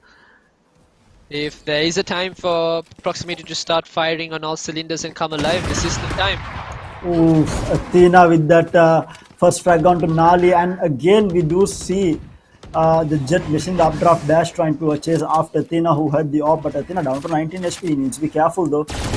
Decent amount of damage done, but Zing is going to be there to cover him. One enemy He is going to remaining. get the kill on the Mint, and Castile meanwhile takes out Loser with a Sheriff tap. And down to CJ in a 1v4. This is a very clinical performance, I must say, coming out. And Zing pre-firing through with the Odin onto CJ, leaving him in an impossible situation to try and fight that. That was another buy round being lost by a team proximity here. They are in all sorts of trouble. That's 2 buy rounds that they lost, I think, or 3, I think. 3. And I've seen the run and gun coming in with the Spectre, maybe the Classic, and quite often the Phantom as well. This is the first time I'm seeing the run and gun coming in from an Odin, and that was in the hands of Zing. Zing showing us what this game can really do if you really know how to play it. And that goes for the entire team as they do have a 5-round deficit, and now it's Athena against Mr. Mid, Marshall against Sheriff, Marshall against Operator. Oh no! Oh no! Oh no, no! The combination coming out from the gravity pole and the Odin from Zing is going to be good for 2. And meanwhile, Nezuko in the middle gets the head tap onto Nali. Will get the 2 as well. That's down to the last player alive, and it's going to be there's a raise up against the 4 players with the Dream Stealthy. The last man surviving. Nice to get Nezuko though. And Castle coming out will be able to clean that kill up. Good God, Mist Walkers with their utility usage has been absolutely insane. They're currently playing a game of chess while proximity is playing checkers, and there is no real answer. How do you combat? How do you counter-strat a team when you're playing a different game entirely? Yeah, and the strange thing is, we have watched a lot of games where there has been some insane shots. This is nothing to do with gunplay. This is just out strategy. I mean, out strategizing your opponents completely. And Mistwalkers has proximities number down. I mean, they are reading them like an absolute book here. Again, we do see a B entry. Maybe. Already a trade going out. Oh, this is good. Stealthy managing to get the kill onto Shaggy. That's all the kills are actually down at A side. Starting forward, trying to take control of the side. The Hunter's Field goes down. Does not manage. Oh, he does manage to find Spike CJ down with mid. that. And that's a spike down all the way in 3. This is going to get covered up. Nezuko and Castro both get flashed out by Nali here. Still, they haven't picked up the spike. They did manage to get the spike now. Loser is going to peek, will get taken down by Zing, who heard the footsteps. Meanwhile, Castile will take out Nali as well. Things look good only for a moment here. And now down to a Stealthy in a 1v3. He uses the ultimate, will manage to get Castile. Completely doable now in a 1v2. Has the spike in hand as well. He is going to go into side here, closing the door. Will manage to get the plant down, maybe. Yes, he is going to plant. He is going to fake the plant once. But They know that this is happening. Unfortunate situation for Stealthy to be in. He's going to pick, not going to find the kill, just playing with food right now, Mist Walkers. And the Owl Drone flies out, the plant will go down.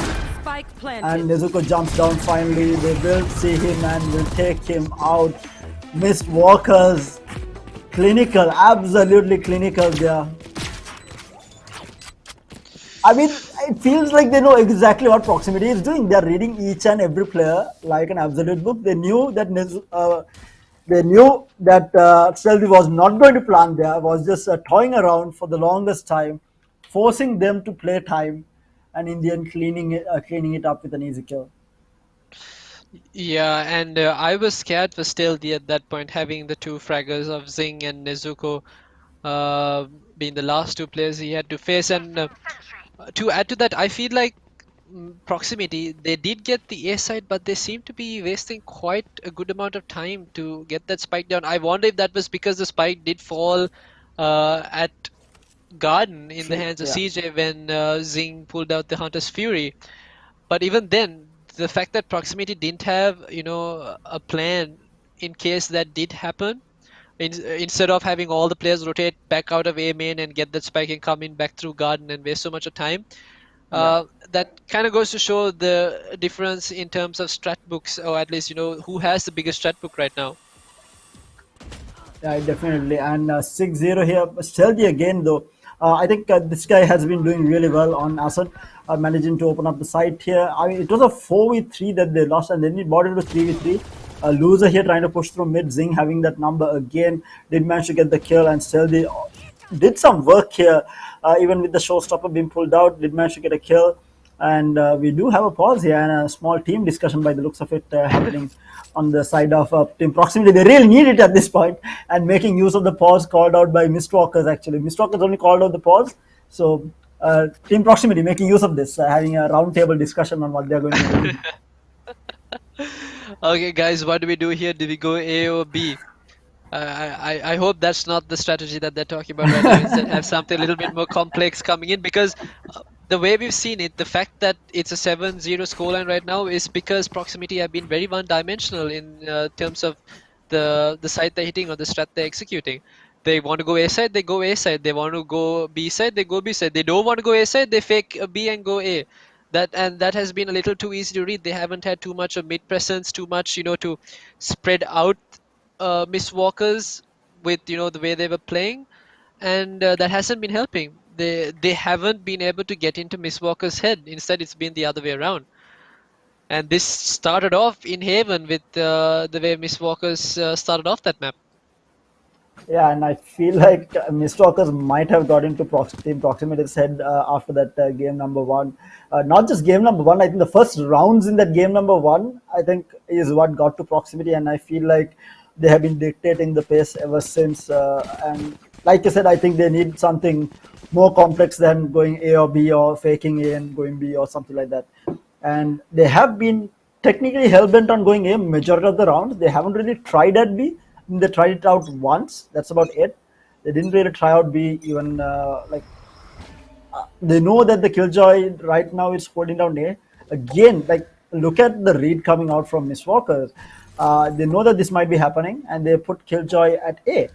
And the rest of the team, they are pushing through B main here. Now the lockdown goes down from loser all the way at A main here. They are trying to get some entry here. They're still waiting for the Killjoy out. The last few seconds of it, we do see the two duelists dashing inside, and one player is going to get detained. But Shaggy, my man, holding down the side, gets the three frags, gets the push on an ace. The last man surviving, not going to be able to do it. CJ will get the kill, but it's going to be Zing cleaning it out.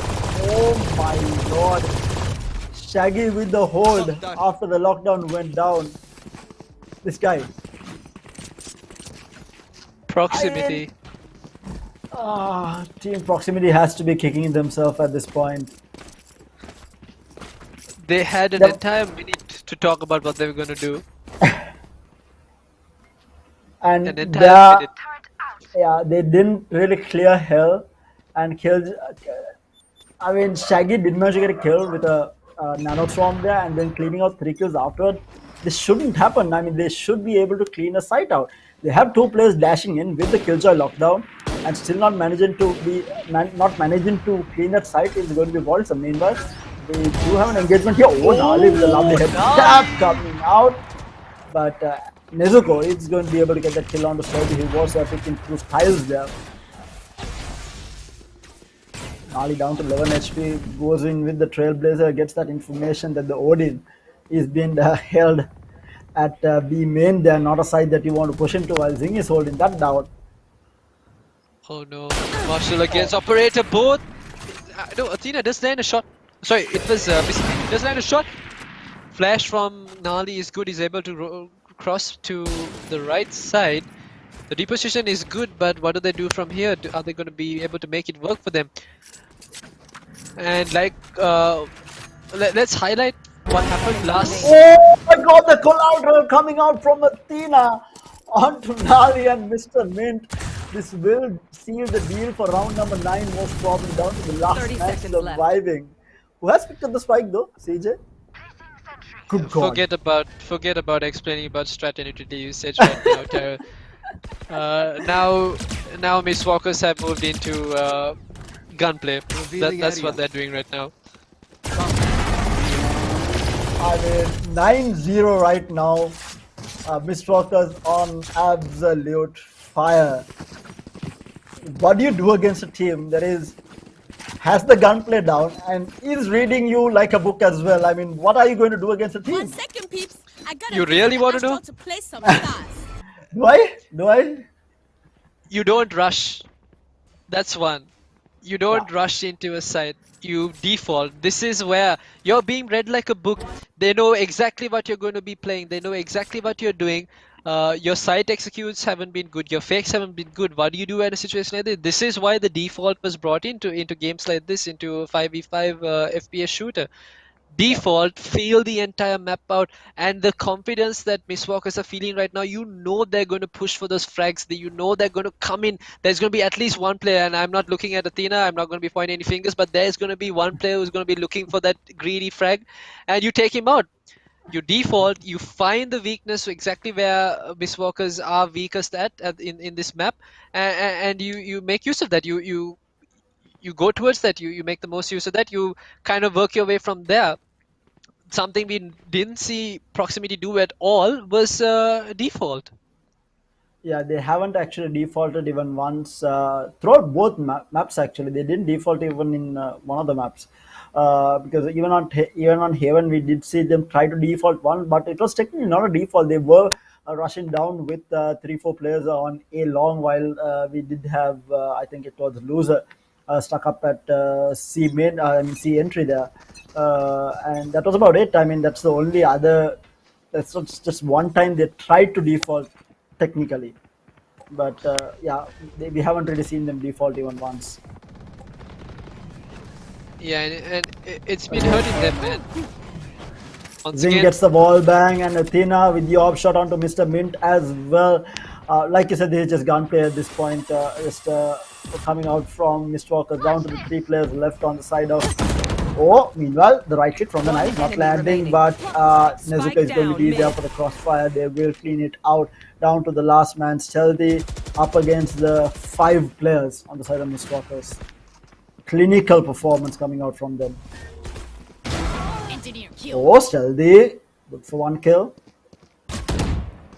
Might get another here, but Nezuko not even. Like, this is the thing, they do not dry pick. Athena has the backstab onto Stealthy with that updraft, getting that higher ground, will clean that kit out. 10-0 going into this 11th round. And the problem here is why I really want Proximity to default is because they're not a bad team by any aspect. Yeah. They're really good. They have players who can pop up. They have players who have cracked out aim. It's just a matter of the entire team not working as unit. It's just not working out for them. This could be, their worst day ever to play Valorant, and I hope that's not the case. I mean, I hope that is the case, that this is the absolute worst day ever to play Valorant. But it's unfortunate to see. Oh, Loser! Meanwhile, Reed Singh gets the kill. Castle is going to be good for the trade on to Stealthy there. But this is going to be the first B hit coming out. and they will take control of the side by the looks of it. Yes, they do have everyone inside. It's going to be a 3v3 retake for the side of Mistwalkers. Can they make it happen though? Is this the first round that we will see Team Proximity take? Oh, the lockdown is going to be there as well. Oh, it's a tough lockdown to break, and now they are forced to push in. Shaggy is going to be good. Nale with the trade onto Nezuko, but that's going to be traded by Shaggy. Down to the last man in a 1v1. He will. Ooh. CJ versus Shaggy. Paranoia goes out, and he is going to TP. What a play from CJ though. Oh, What a CJ! play! What a play coming out from him. Paranoia TP out, getting down from the box round itself in the half. and getting that final kill. I mean, they did lose 4 players for that attempt, but a valiant effort nevertheless. They may not have the map, they may not have the game, but they do have that play, and I will hand it to them. A really, absolutely marvelous play coming from CJ to get 1 round for proximity. Yeah, and those are they also managing to find Shaggy, who was spamming through with that Odin the entire game. He spammed him down this time around through that wall at B-Main there. And they were able to get entry inside, and now they are going to be rushing into A side again. Dash forward, he's going to be just a bit on that jet. Fire in the hole, that's the showstopper. Not going to be able to get a kill. But side control has been taken. What can they do? Nezuko down to 14 HP here. They will get the spike down. Yes, they do have the spike, and now Nezuko trying to fight up against the jet here. The Hunter's Fury will go down. Shaggy is going to be good for a kill on one. Athena and Castle both cleaning it out, and now, oh no, it's down to Nale, but Athena is going to be good for the kill, and that's going to be 11-1/2 going into round, the second half of this game. Was that important? I mean, how do they lose side control there? I feel like just Switching again sides. aggro peaking. I feel like when they didn't need to, they got the plant down early. They just need to play for the post plant without Yeah, really see, rush. like that last round, if production did get it, was the exact. It would have showed exactly where it's going wrong for Miss Walker's loser, who has been, the player that's performing for proximity. He had total confidence in Mr. Mint into holding down gardens, and he was peeking back and forth around generator to try to get someone who was jumping out of heaven. He had complete confidence that Mr. Mint was holding down that garden push, and what happened? We saw Nezuko, who was on like 18 HP, just walk up towards the garden door, and he found loser, and loser now was wondering, how did this happen? I thought Mr. Mint was watching garden. So I guess biggest problem right now is that they aren't cohesive as a unit. Proximity. Yeah, I think the teamwork are definitely lacking on the side of team. Might be due to the fact that they have roster shuffle. Like I said, they do have a new player coming in, but and another thing is that Mistwalkers, I feel like has been together as a team for a longer time, and not just in Valorant, right? These players have been playing together since other FPS games like CS and Call of Duty. So I feel like they have the teamwork down a little bit. Obviously, their teamwork is impeccable right now, and that is showing against a team like Team Proximity, who obviously does not have the best teamwork right now. Yeah, explain all that, Terran. Explain to me what Miss Walkers are doing right now. What this strat is. They are defaulting. They have cut noise, and they're trying to force someone to make a mistake here. They're trying to force the Team Proximity to make a mistake. Oh, meanwhile, we do have Athena dashing in. We get taken down by Nali. Nezuko is going to be good for the kill onto Mr. Min. Zing 30 will find seconds that left. kill onto CJ as well. And this is basically be side taken control of, and the plant will go down.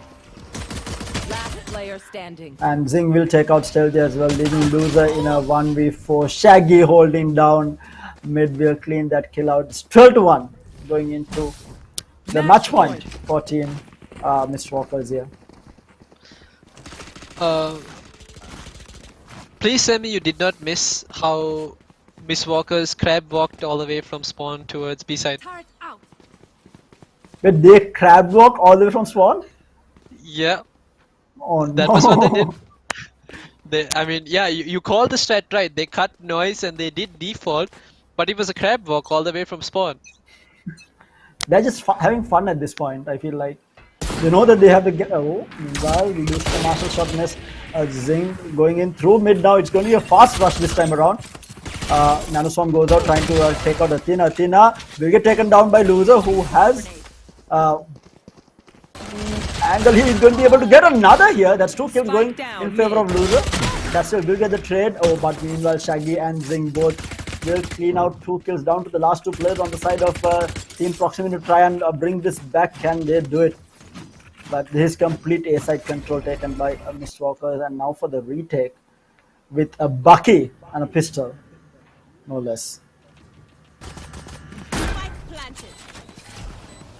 Scanning ahead. The tournament life hangs in the balance here, because if you're out from this qualifier, you're out from the tournament basically. It's the last qualifier of Calyx Influencer Showdown, and Team Proximity in all sorts of trouble here.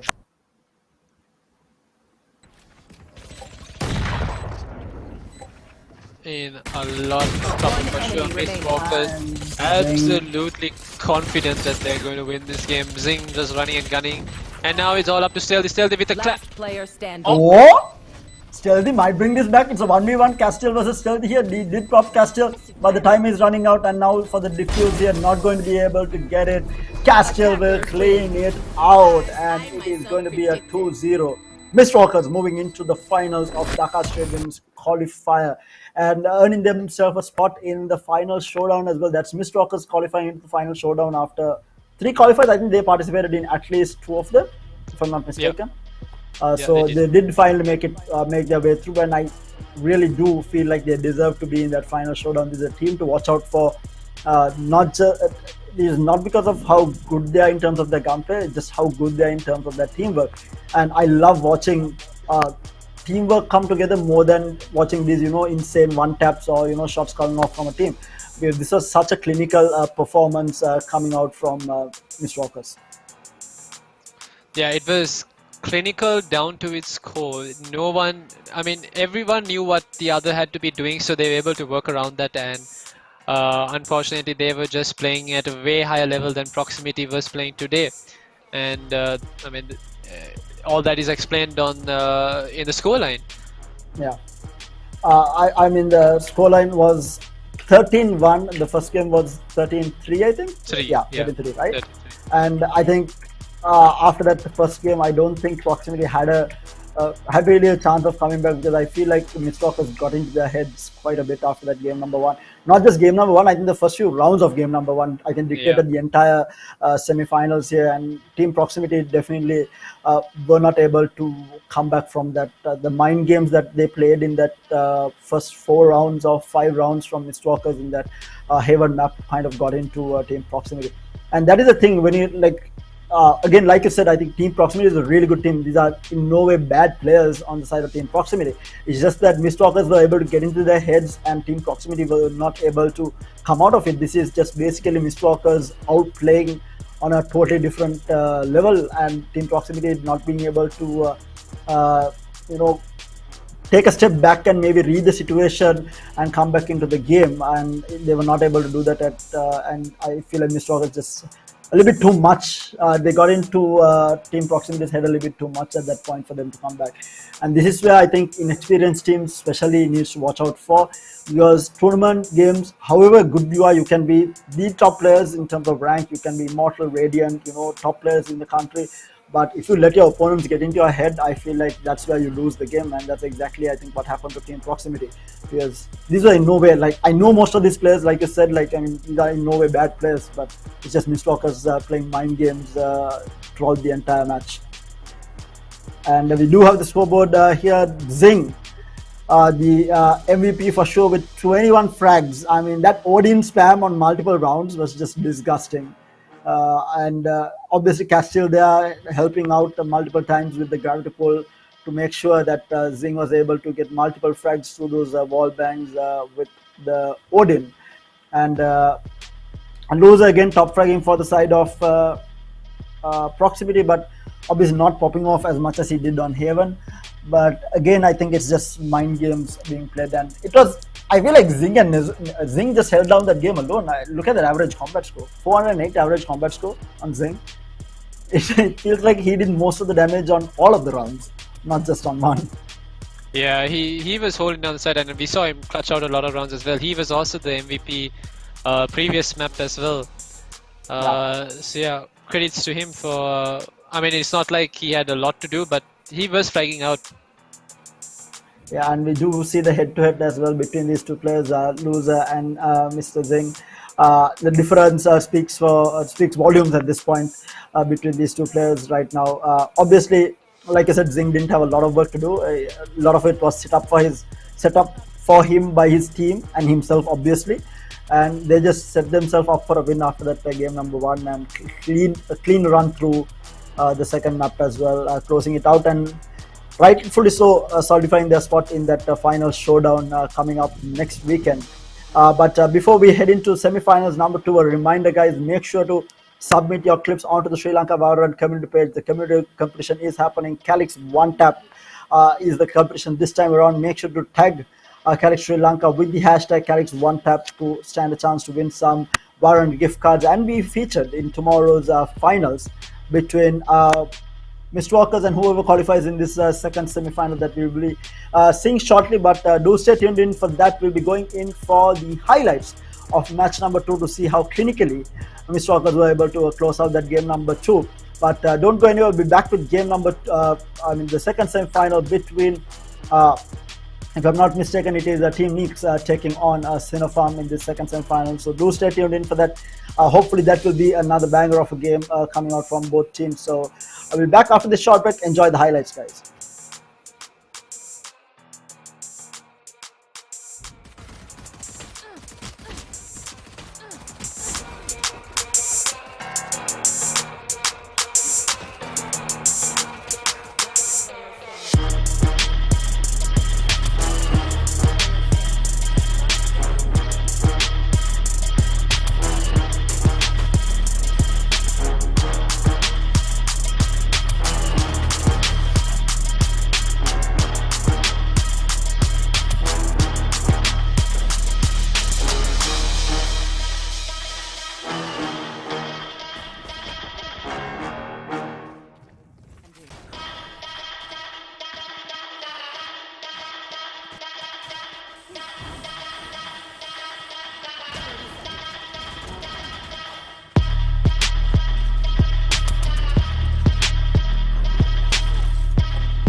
Hello and welcome back, ladies and gentlemen. I'm really sorry. I think there was a problem with my mic. So you are joining us for the Calyx Sri Lanka's Influencer Showdown, the biggest prize pool tournament in Sri Lanka for Valorant that we have seen, and we did see the conclusion of the first semi-final between Mistwalkers and Team Proximity come to an end, and it was a Team Mistwalkers walking away with a very convincing game number one. And we are now heading into the second semi-final between Team Sinopharm and Team Nix. We have seen Team Nix before in a previous qualifying game. They were really good. They went up against Cloy, I think, previously in a semi-final. They fell short against Cloy, but they did give a really good fight to Cloy. So I think coming into this semi-final number two, I feel like Team Nix is going to be the top dog, at least for now. But it is going to be an interesting game to see whether Team Nix can pull this back and give a good, whether Team Sinopharm can pull this back and give Team Nix a good run for their money. Mind you, this is the last chance that they do have to qualify. If you do not qualify in this qualifier, you will have to wait till next time when Calyx Sri Lanka decide to do another Valorant tournament in the country. And so if you still have not qualified, I'm sorry to say, guys, that was your last chance. We did have 4 qualifiers. It's down to the last qualifier and down to the last 2 teams who will get selected. And out of those last 2, we have already picked one. It is going to be Mistwalkers, who have qualified for the finals tomorrow and will be able to represent Dhaka Streaming in the final showdown as well. And of course, joining me for the game is going to be none other than Roscoe as my co-caster. Roscoe, we do have Team Nix taking on Team Sinopharm. So you said that you have some idea about Sinopharm. I'm totally clueless as to the roster on the on Team Sinopharm. What are your thoughts between these two? Yeah, these guys are also a team that has been around as much as Team Proximity has. We've not seen too much of them. That's probably because they've not taken part in too many tournaments, or we just haven't had the. They weren't fortunate to be live streamed during their matches. But this is a team that has been around. They do know how to play with each other.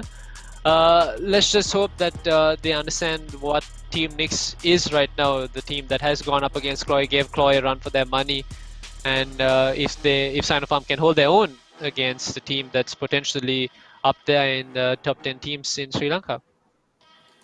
Yeah, definitely going to be interesting. And what is interesting is going to be what maps they are going to be playing on as well. But I think let's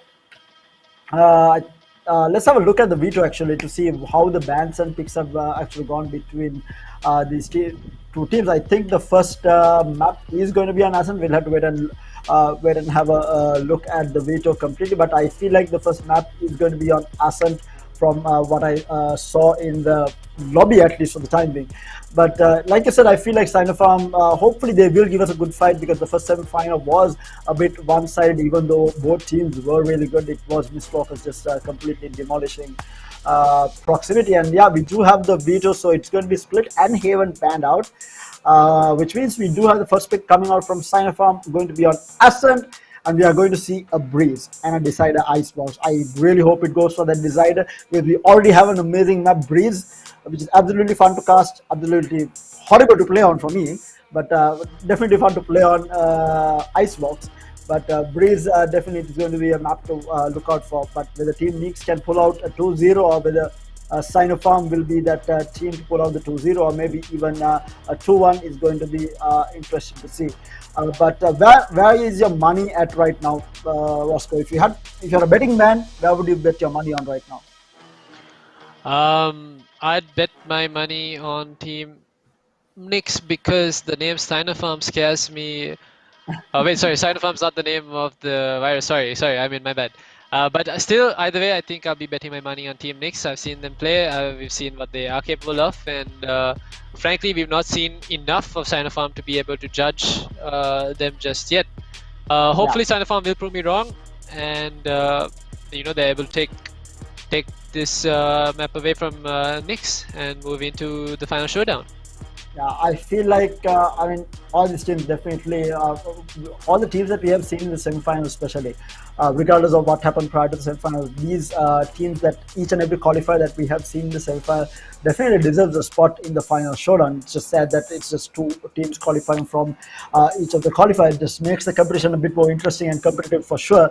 And this format is the first time that we have seen. So Calyx has given that opportunity for all these teams to come back time and time again and try to qualify for this final showdown. And looking at the bracket, today's qualifier bracket, we did see WG Mistwalkers qualifying through to the finals tomorrow as well as the final showdown. And Son of Arm and Team Mix will butt heads right now to take a spot in the finals tomorrow as well as the final showdown during next weekend. And next weekend is going to be absolutely insane. We will have, without a doubt, the top 8 teams in the country, because there cannot, like, the format is such there cannot be any doubt by the time that the final showdown comes around, because these teams have multiple chances to prove themselves, and they have. So now there is no doubt going into this final showdown next weekend that these are the top teams in the country that will be facing off against each other. And we already have 7 selected with Mr. Walkers qualifying today, so we already have 7 in the bag. It's going to be this 8th team going to be decided in this semi-final. And I mean, next weekend is going to be absolutely insane. But I think we do have this game ready. It's going to be Team Nix taking on Team Sinopharm. And the first map is going to be on Assam. What are your thoughts on Agent picks? Do you think we will still see that same composition coming out? Because I really, really want to see a Viper on Ascent. I feel like we haven't seen the Viper on Ascent at all, and I'm really looking forward to seeing a Viper on Ascent. If you really want to see a Viper on Ascent, you'd like to want to come and watch some of my scrims at least. We do run Viper on Ascent, but I feel like we will see a very similar composition to what we saw before from Team Nix, the whole Judge Reyna, Sage, KJ and Astra composition coming from Team Nix. Team Sinopharm, of course, can come up with something different. We've not seen too much of what they can do, or how they play, how they approach Ascent, or any map for that matter. So yeah, they are sort of a wild card, and yeah. I hope your dream does come true and they do bring in Viper for Ascent. Yeah, Viper for Ascent, and then hopefully a decider on Icebox as well, because I mean, come on, man. I know I say this all the time, but Icebox has been the most entertaining map. I mean, that cannot be even argued. You go back through all the words of the first few qualifiers, every time it was an Icebox map, regardless of who was the stronger team, who was popping off, what was happening. It has always been that very close scoreline. It has been 13-11, 13-10. It has been always a very close fight between these teams because of how Icebox is played. I mean, that map is absolutely insane for casters at least. I don't know about the players. I know most of the players hate the map, but on a caster's perspective, that map is absolutely heaven. And no pun intended on heaven in the map itself, but yeah, it has been an absolute pleasure to watch games on Icebox. But we do have the game starting up. It's going to be the first map on Ascent. Let's have a look at what Sinopharm and Team Nix will bring to us in this second semi-final. And like we brought up before, Team Nix will be on the composition we are used to, but a little bit of a change up. I do hope that it's not a new player that's been brought into Nix. I think that's actually Pixel, NYX Pixel, who has been subbed out for a new player, Gears Fear. Not someone we've seen before in the tournament. But apart from that, we do see Sinopharm locking into a very simulated composition as well, except for the fact that there is a Sage, so we will have potentially that Sage risk that is absolutely critical for some teams in the terms of how they want to play their Ascent. Yeah, and we do see an Omen coming out as their controller, but the duelists seem to be the same. It's going to be a Jet Reyna composition coming out from both teams, but Yugi still hasn't locked his Reyna, but most probably it will be that Reyna pickup coming out from Team Sinopharm as well. But the interesting part here is again the controller, right? It's an Omen versus an Astra. Again, I feel like Astra is just so much better in terms of team play. And I think we spoke about this in the previous semi-final between Mistwalkers and Team Proximity as well during Haven, where Astra does have so much more utility to play around with the team. it's a more team-oriented agent, and I feel like teams who have excelled at teamwork has gone really far in this tournament. Yeah, it all comes down to how you can actually place Astra Stars across the map and be able to support your team from the opposing side. Astra, obviously an agent that a lot of players, especially controller players, do want to be learning as soon as possible, because it has come to a point where on certain maps, especially Split, Ascent, Bind, or maybe even Haven, it's almost unplayable without Astra anymore. There's so much you can do with the utility. Yeah. Obviously, I think a Brim also would have been really good. I on the side of Team Sinopharm, I feel like even a Brim would have been better than the Omen pickup here. I really do not like Omen right now in the meta. I feel like, and especially on Ascent, I feel like Brim is a lot stronger. Just because of his orbital strike, being able to play angles with his molly. But it seems to be it's going to be looking like a B hit for the time being. Coming out, but no, they have left the spike outside, so they are looking to rotate as well. Just defaulting at this point, just playing around the map, feeling things out, trying to get a pick off from somewhere before entering in. Zero just peeking, trying to get some information. Did see two players at least. Yeah, this is something that we didn't see in the last map. It's the attacking team feeling out the map, not giving away early frags. Defaulting in a sense as well, but it's already 50 seconds into the map and no frag has fallen on either side, and now finally we are going to be seeing an execute, but no, actually we are not. This is a full fake coming in from the side of Sinopharm, and now they're rotating to mid back towards B, and there is a trade of frags going on. It's the two jets. The jet on the side of Nyx has fallen, and the Omen from the side of Sinopharm. But what a play coming out from Team Sinopharm here. They are going to be able to get into B side here. Reyna is there on the side of Team Nyx. Zero is going to be holding, but they are going to wall that off and they are going to be able to get into side. A double fake coming out from them. They faked they faked B, they faked A, and now they're back again at B for the plant. Cosmos going in. He does have an angle. Bang, bang, bang.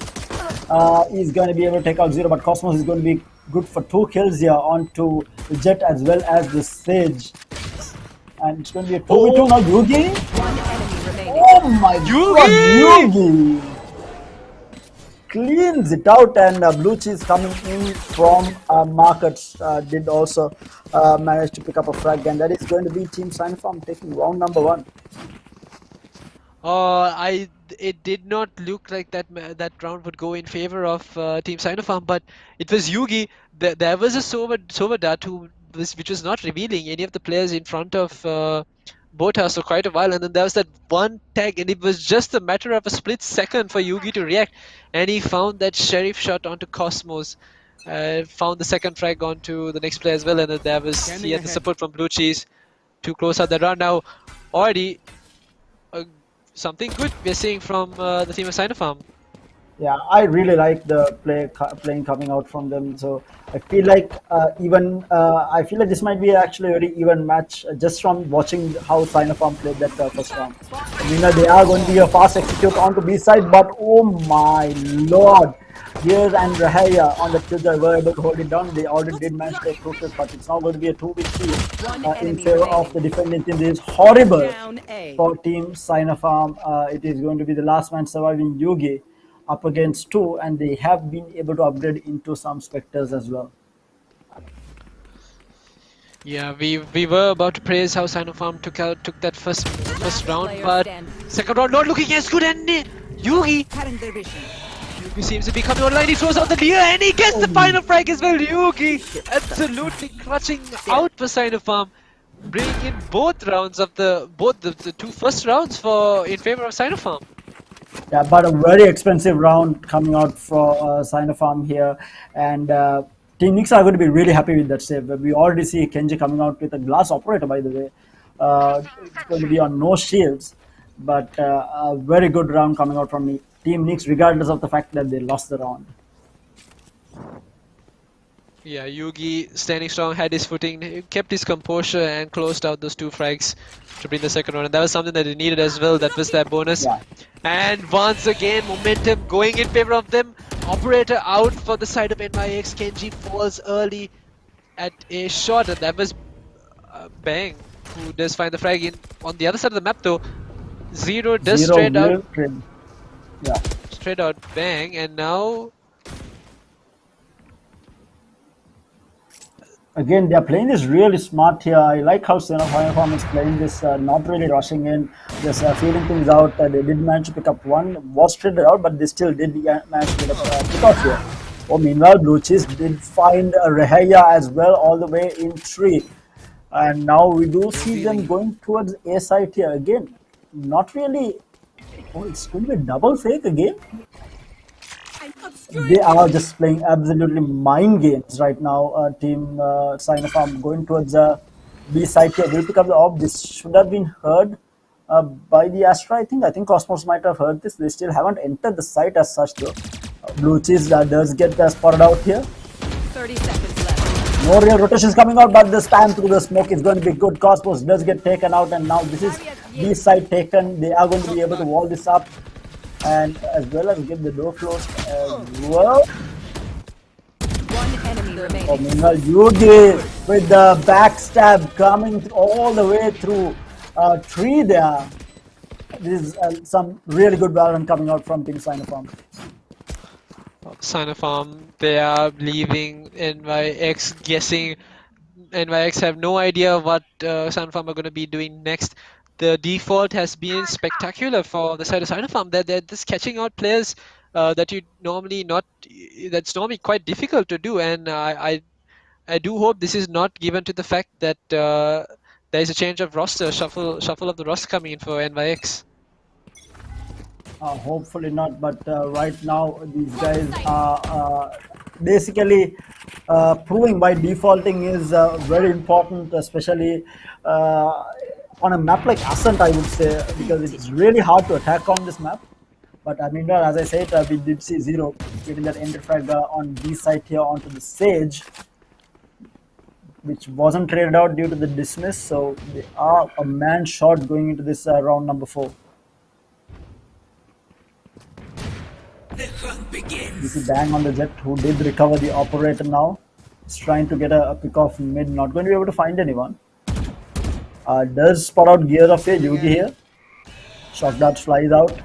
Don't really do any damage. Lear. They are moving through mid now. This is going to be a very fast push through mid. Not going to be able to find the Gears. Trying to run away for the time being.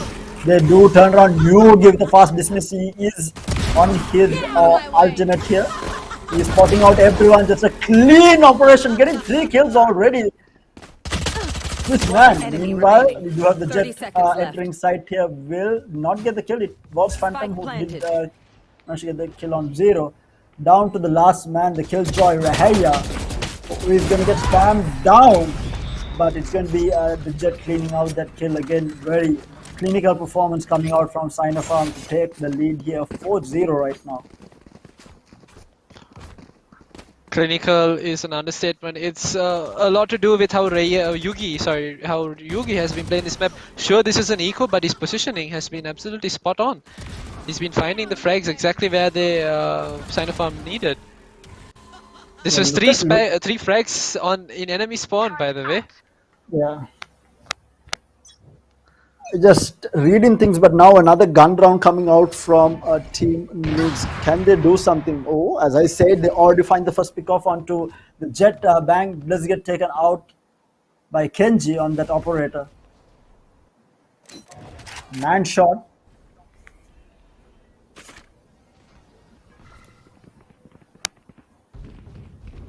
Here. Yeah, they're playing again. They are defaulting. They're playing this really slow. Not really rushing anything. They want another pick of Nina. They do manage to get the res off here. And he's going to get covered. Phantom is going to be good for the kill onto Kenji. And now they have the numbers advantage.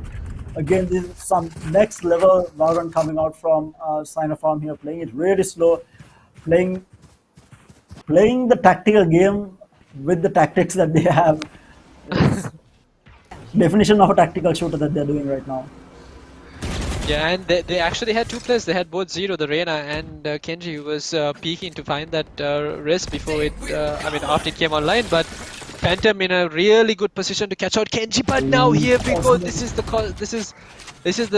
team Nyx. We know it's 30 individual seconds players left. popping up, and it's Cosmos down in mid. Who's already found two. Blue Cheese gets into the smoke. He finds one, but there's still Raya on B side, and Last Zero now player finally coming in. standing. Help out his teammates, and it's still Shogun. Finds Up against two Cosmos. though. 10 seconds left. He does not have the spike and he might look to save this weapon. He might actually go and get the operator at this point. I think they have an idea that this is happening. He needs to be careful. Let's pick up the off and he will get taken down by Zero. Finally, Team Nyx are showing some sign of life here, getting numbers on the board, but it was all on the back of Cosmos play. They're getting those two frags at markets there.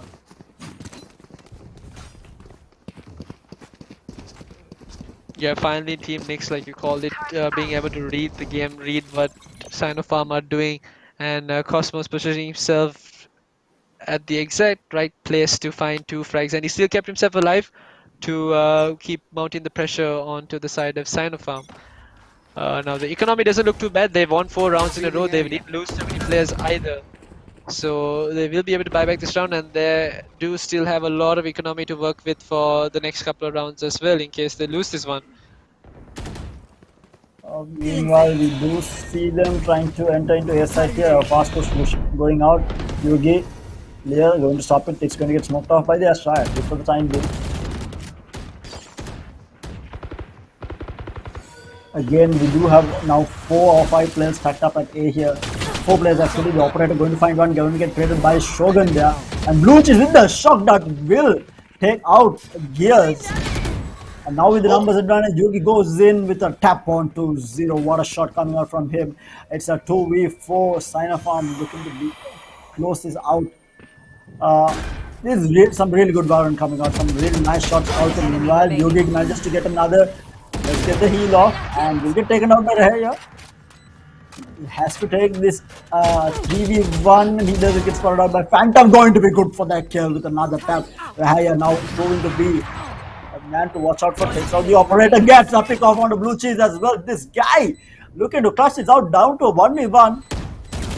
Stage, he's going to spot over to touches it out with another hit.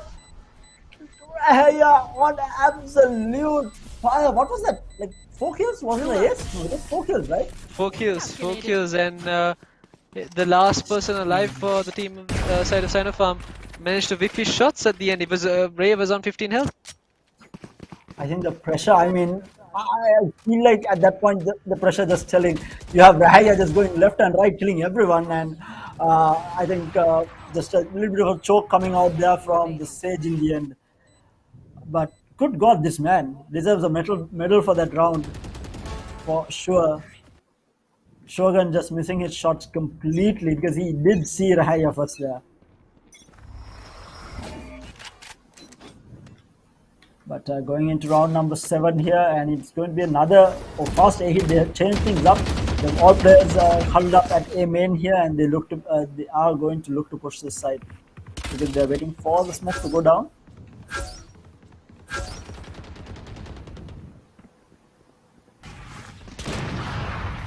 Again, the thing is, the rest of the team is not rotating because they have been defaulting so many times. Team Sinopharm has defaulted so many times, because, and they are not expecting all 5 players to be here, so they are not going to be rotating anytime soon.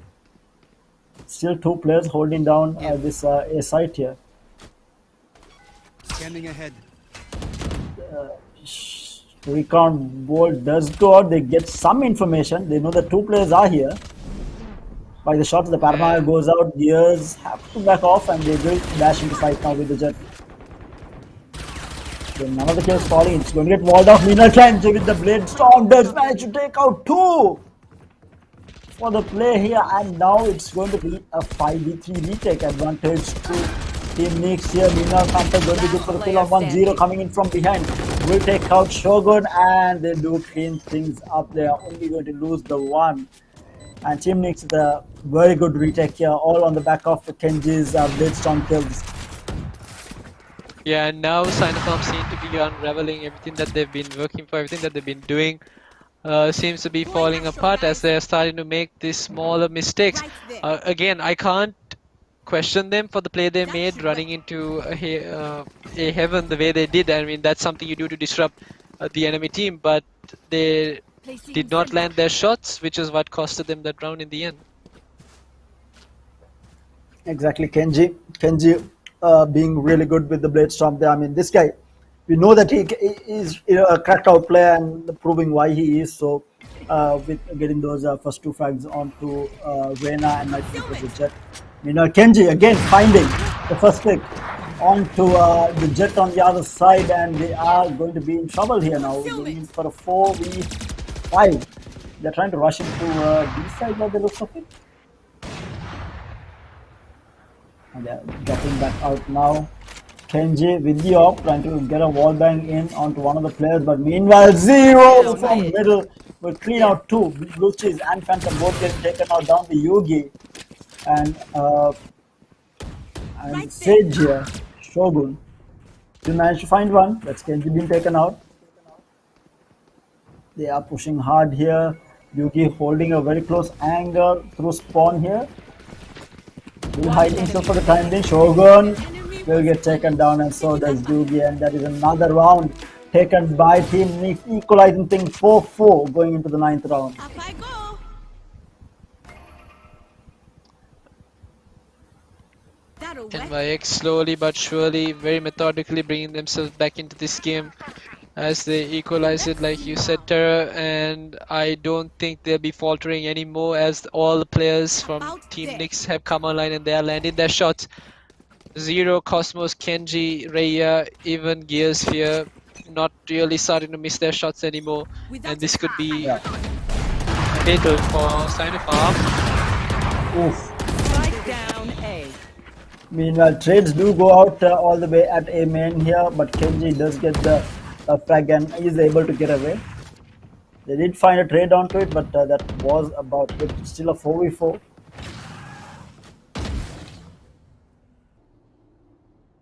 They do have a full buy coming out. It's going to be just Yugi playing without shield. I mean, he obviously has the overheal. He does manage to get a pick off here. He doesn't really need to have find a pick off either. He can get an assist kill and heal himself back up, but that just depends on how Sinopharm attempt this side execute. Are they going to go for A? Are they going to go towards B? Because that is exactly where Yugi is.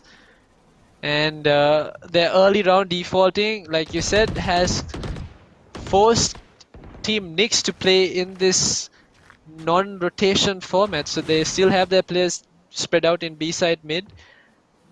Things are looking strong as Kenji finds another dry peek from Phantom down in mid. 30 seconds left. And man advantage goes in favor of Team Nix. I really love this glitch pop operator. He does this cool scope in meanwhile Yugi pops the Empress. This is the man to look out for, especially on his Empress. Last time he did not pick up 3, he's going to go in, but 0 is going to be good for the kill on the Yugi. Will find 2 here. And he's on his Empress as well. Will get taken out by the Jet, who was in a site here.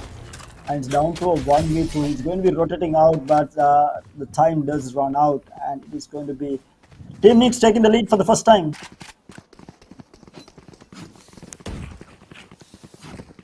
Bang does survive and he manages to go down mid and bring that operator, but how effective is the operator on attack?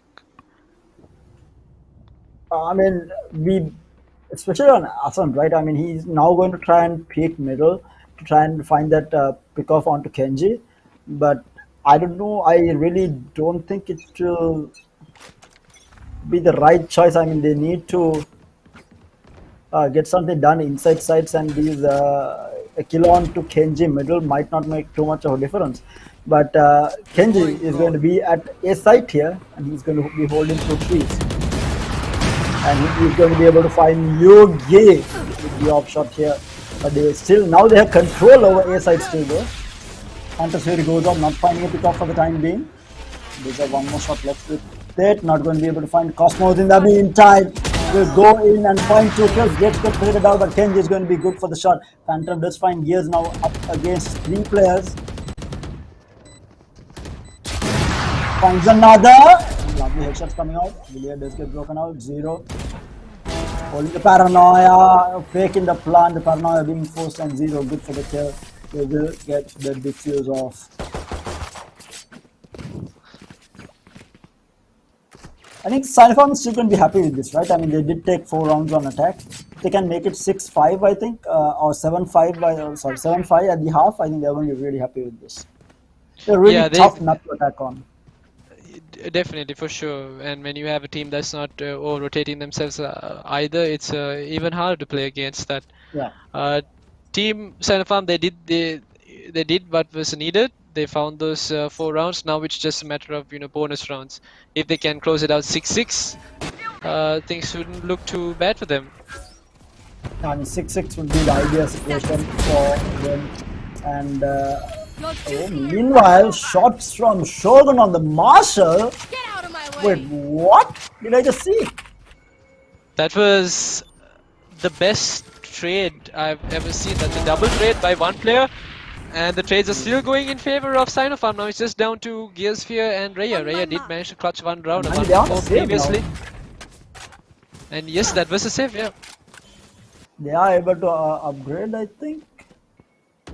But look at this position that Raya is in. He is rotated out of B, through B mid, down into mid, and the players will not read this. Will he catch anyone out? No, he will not now. It's a proper... Yeah, it's gonna be a full-on retake for these 2 players. 1 enemy remaining. So meanwhile, Yugi does take out the hair. Gears is going to be able to get 1 kill, but he's going to be taken down by Shogun. I mean, give this man the Marshall every round. Yeah, he did Why manage is to he miss playing the any shots. other weapon? He did manage to miss those shots on the Vandal, which was where the momentum shifted towards Nyx's favor.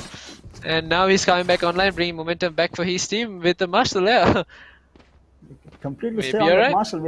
It's two clean headshots coming out from him to just completely shut down Team Nyx's chances of defending that round.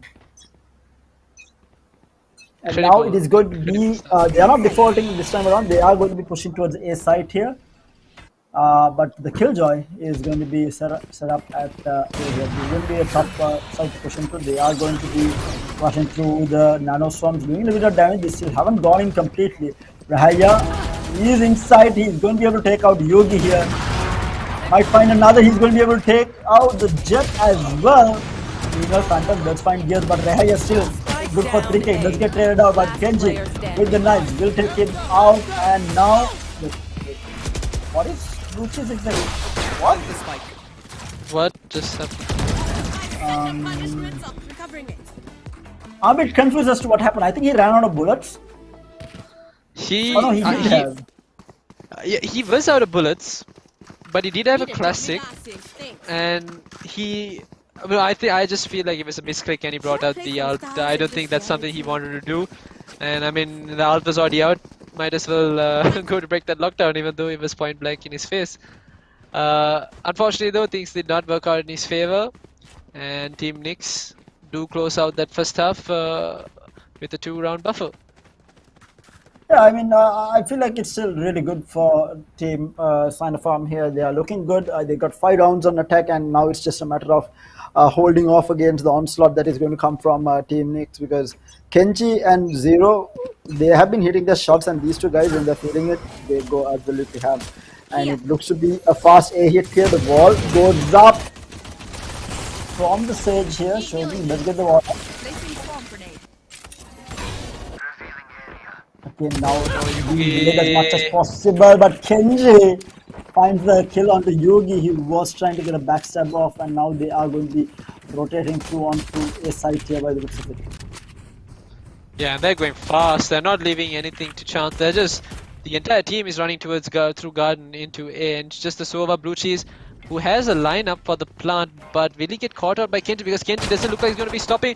He's going to keep going, and I think he's already up in heaven. Yeah, he's in heaven. He's in the smoke, and he has a sheriff. He finds the frag onto Phantom, and he dashes away now once again. Cosmos will find 1, but the Jet did manage to find 2 now. Actually, 3, I think. Spots out another. He also does get spotted out. Luch is coming in from heaven. 3 control. Both players, 2 players are long. 1 can they take it out? Oh, he's good for 4 now. Sorry, 3. One enemy remaining. Oh, some clean shots coming out. Jesus Christ. The Sova and the Jet just came absolutely insane. Those ghost shots were just absolutely clean. They were not spamming and getting headshots. They were just tap, tap, tap. You know, they make it look easy. They made it look easy indeed, and from the time Yugi fell, they did not have a man advantage at all. It was always in favor of Team Nyx, but Bang, 4 frags, as well as Blue Cheese, 1 frag, brought it back for their team, and this pistol round win was exactly what Sinopharm needed to shift momentum back towards their favor. That replay just gives me chills. Like, I mean, they had it down to perfection. No hesitation whatsoever on those headshots. It's not like they were spamming, in crazy fashion that normally people do it during pistol rounds. Spam, run. That's what they do. These guys, nothing doing. Just stand strong, peek, headshot. Good God. Good stuff coming up from Sinopharm, and now they are going to be upgrading to the Spectres. Only Kenji on a Marshall, and he's droning out mid by himself. No real support from anyone else. He's in mid alone, gets tagged out by the Sova drone, and he's going to be pushed away. Now, what Nyx was going for that round was to try to sell out a B fake, because Spike was dropped down near top mid, and you have Zero and Cosmos positioned out A main as well for this take. And Kenji. Yugi! It's like Yugi was not expecting him. Meanwhile, Yugi is going to be good for 2. Does get spammed down in the end by Rahaya, but he did get the 2 pick off. And already people falling on left, right, and center. The Jet managing to find the kill onto Gears. Will get traded out. This is the buy round, so they cannot afford to lose more players. Can't will go down. Blue Cheese there to take out Kenji. Kenji finds, actually it's Rahaya, managing to find Blue Cheese here. Will try to plant, but Phantom is going to be good for the kill. Did lose more players than expected, but it is still Team Sinopharm equalizing things. 7-7 going into the first buy round for Team Nyx here. Round number 15. Yeah, and Yugi made a really good play there, coming out of the smoke to find those 2 frags. It was just unfortunate that he didn't dismiss away. He could have kept things much tighter. Still though, Sinopharm able to close out that second round, something that we would have expected for them, and equalize the scoreline. Now the buy round for Nyx is underway, and because those frags had fallen, I think the entire team of Sinopharm have also bought back into this round, except for maybe Bang, who's on the Blade Storm.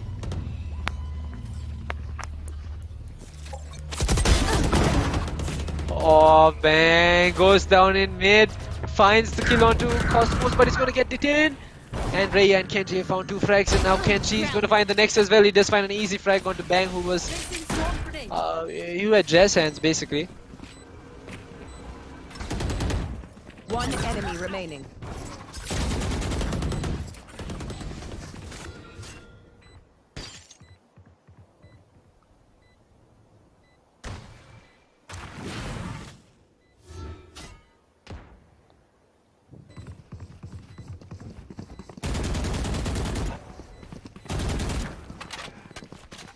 And now Team Nyx chasing him down, looking for that final frag. They don't want to let him take this gun into the next round.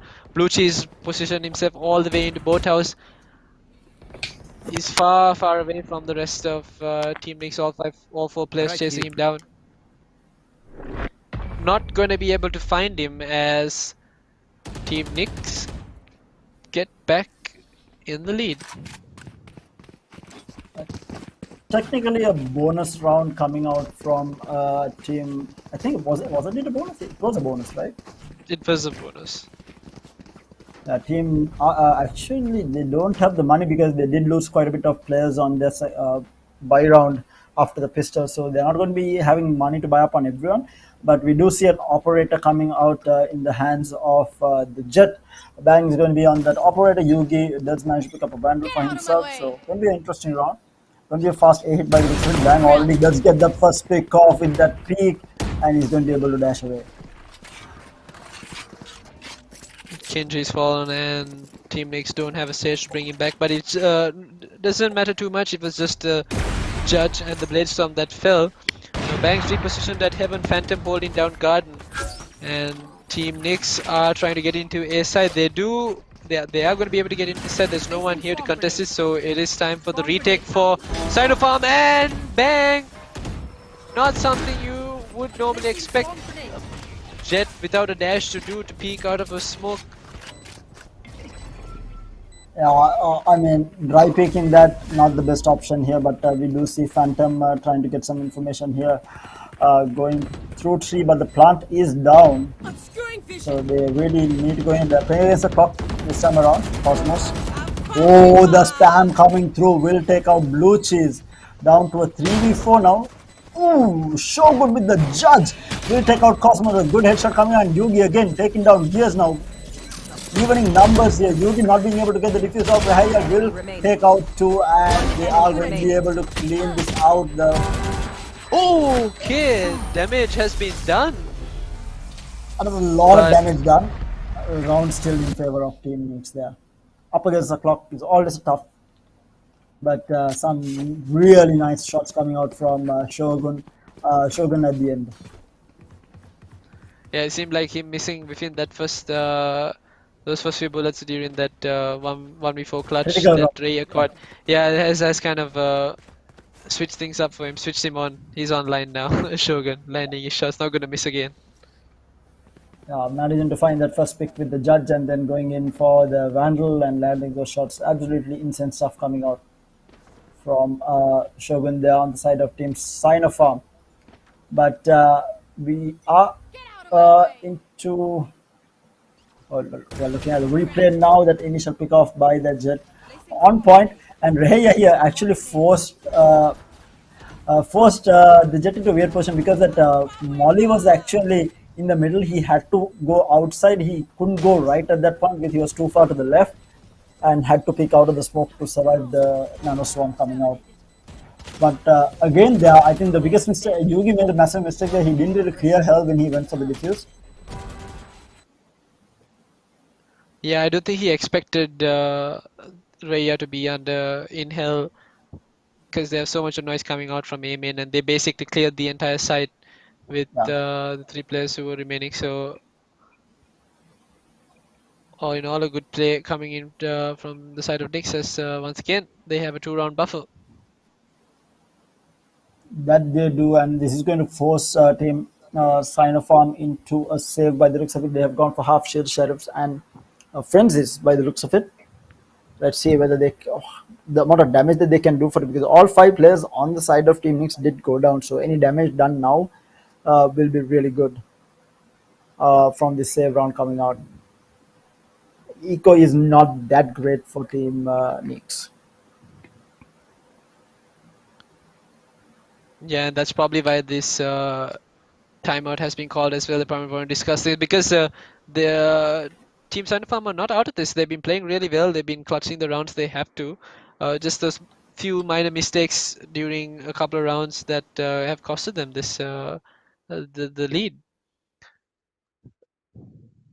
So, and it was actually Team Nix at calling a technical timeout here. They do seem to have a problem with Kenji apparently. I think one of the Kenji's mics might have been disconnected. That's what I read. But hopefully he can get it sorted out and we can get back to the game. But what a game number 1 in the second semi-final. He's turning out to be 9-7 going into these last few rounds of this game number 1 on Asan. Yeah, and I think And Ray yeah. is he back? I don't think he didn't DC as in any way. I think he had a problem with his mic, so hopefully he'll have that fixed. But what is interesting is this map was selected by Team Sinopharm, and Breeze, Team Nix is actually extremely strong on this map, right? They did lose to Cloy last time around, I think. Oh wait, did they win? I think they won the map, right?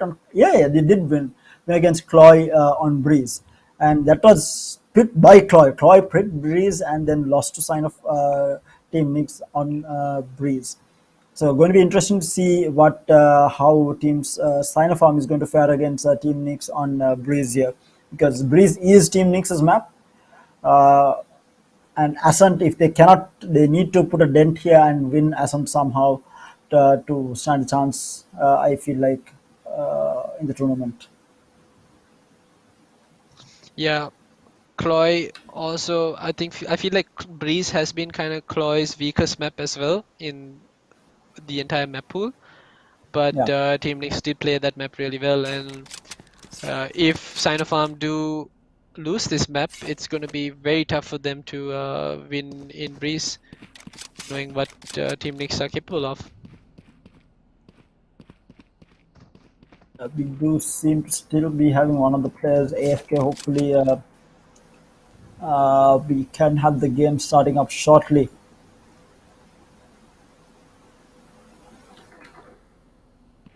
Again, guys, while we wait, a reminder, we do have the Calyx One Tap competition happening. Make sure to submit your clips to the Sri Lanka Baron community page with the hashtag Calyx One Taps, and make sure to tag Calyx Sri Lanka. But we are live back with the game now.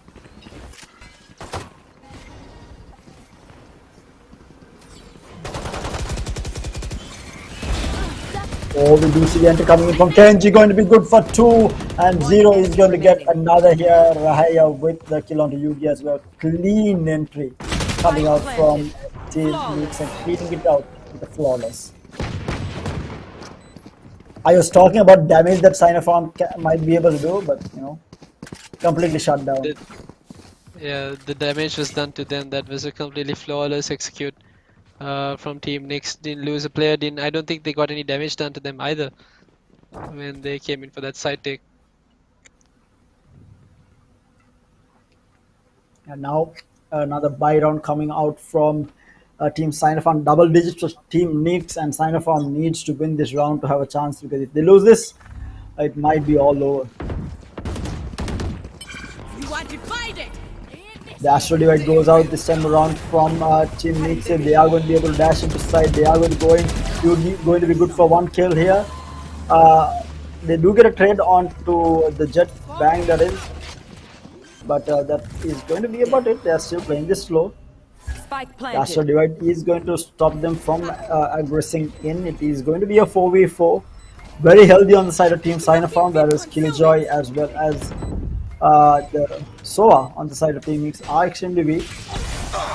Oh, the shock dart on point there. Out of charges. Doing a bit of damage onto the Omen.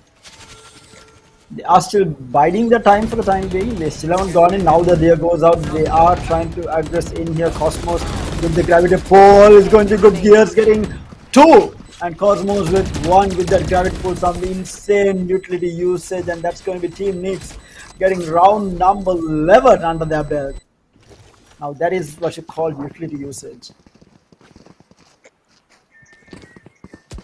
Yeah, Team Sinopharm, that retake looked like it was actually going to be possible. It looked like it was going to be really good.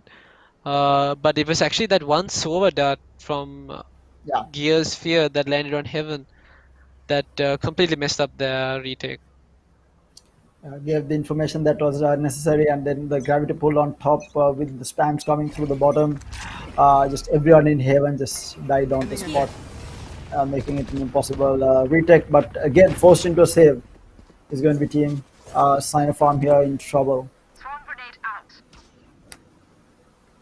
Cosmos pushing through, spots out Shogun here. Shogun missing most of his shots, and Cosmos is going to clean it out in the end. Down to 37 HP, though, it was very close. Again, they have defaulted this time around. Team Nix pushing through middle A as well as B. And Yugi with the Sheriff will clean out the kill onto 0. And meanwhile, the Jet.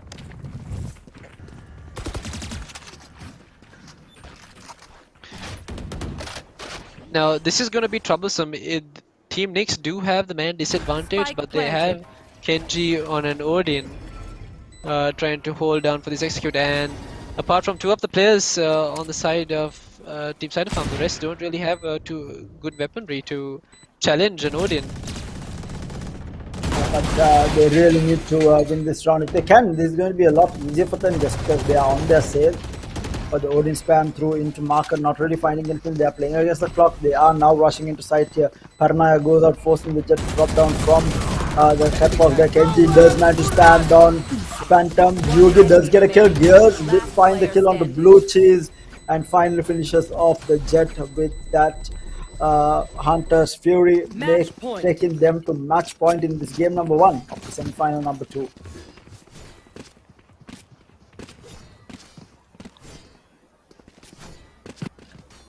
Can this team close this out is going to be the question, or can Sinopharm put a dent here, put a stop to it, because this is Sinopharm's map. They really need to stop the pushing coming in from Team Nyx here, but Team Nyx seems to be a bit too strong, especially Kenji popping off completely on the jet.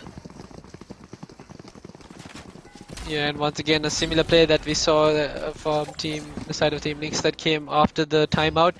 It's a 5-man push into A side. Sova drone or Sova dart not going to reveal Phantom's position. Phantom is at the advantage. He has support from Yugi as well. He finds Kenji and Zero is there for another frag. Now it's just 3 people on site, and the shock dust from Blue Cheese not going to do too much damage.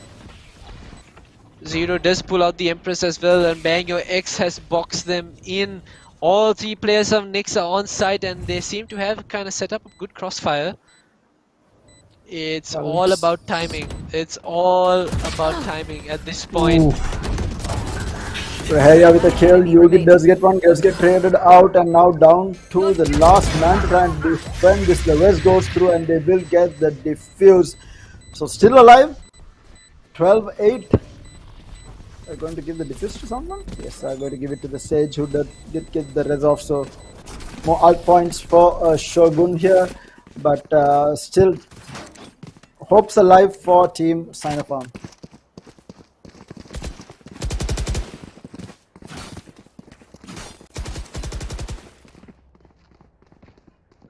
It didn't really have to be that expensive. The timing though just not favoring Bang there when he came in from A-main. But the fact that they also had Shogun who was pushing down A-main as well made things a lot easier, because Team Nyx did not expect two-man push, two-man flank from A-main. That they did not, and going into round number 21, we do see an Odin spam going through at B main. Not going to be able to find anyone because all 5 players are stacked up at A main here. Bang playing inside the smoke, playing a very aggressive angle. Oh no, Bang! Kenji will take him down, and Kenji is going to move forward. The crossfire is going to be there. Phantom does get taken out by Gears, and now you left to 3v5 retake here. Bladestorm does get popped up by Kenji. Right click misses completely. Blue Cheese will get one, but Cosmos will be there for the trade. And Zero is going to get the crossfire, and they will clean out map number 1. Close game. I think Sinopharm did give them a really good fight, but in the end it was Team Nyx proving to be the better team. They did manage to win on defense 7 rounds, and then managed to get those attacks out. And I think the gunplay just was a little bit. I don't think strategy-wise Team Nyx is doing too much. It's just a superior gunplay coming out from them during those entries. Kenji and especially Reheya. Kenji and especially Zero during those entries, finding those kills. But looking at the scoreboard, Yugi with 22 frags and Kenji with 22 apiece, both the duelists on either side, the Reyna and the Jet popping off for their teams. Close game for sure, but Breeze I feel like might be a different story. It might be Team Nyx running away with the game completely. We'll have to wait and see for that. What do you think the strategy will look like for Team Sinopharm for game number 2 roster? I think we will see a similar composition coming up from Sinopharm that Team Nyx runs on Breeze. And I feel like Team Sinopharm were also very good with their defaults on attack. I feel like we're going to see a lot of that, a lot of spread out players across the map, and that's exactly what Nix did against Cloy as well.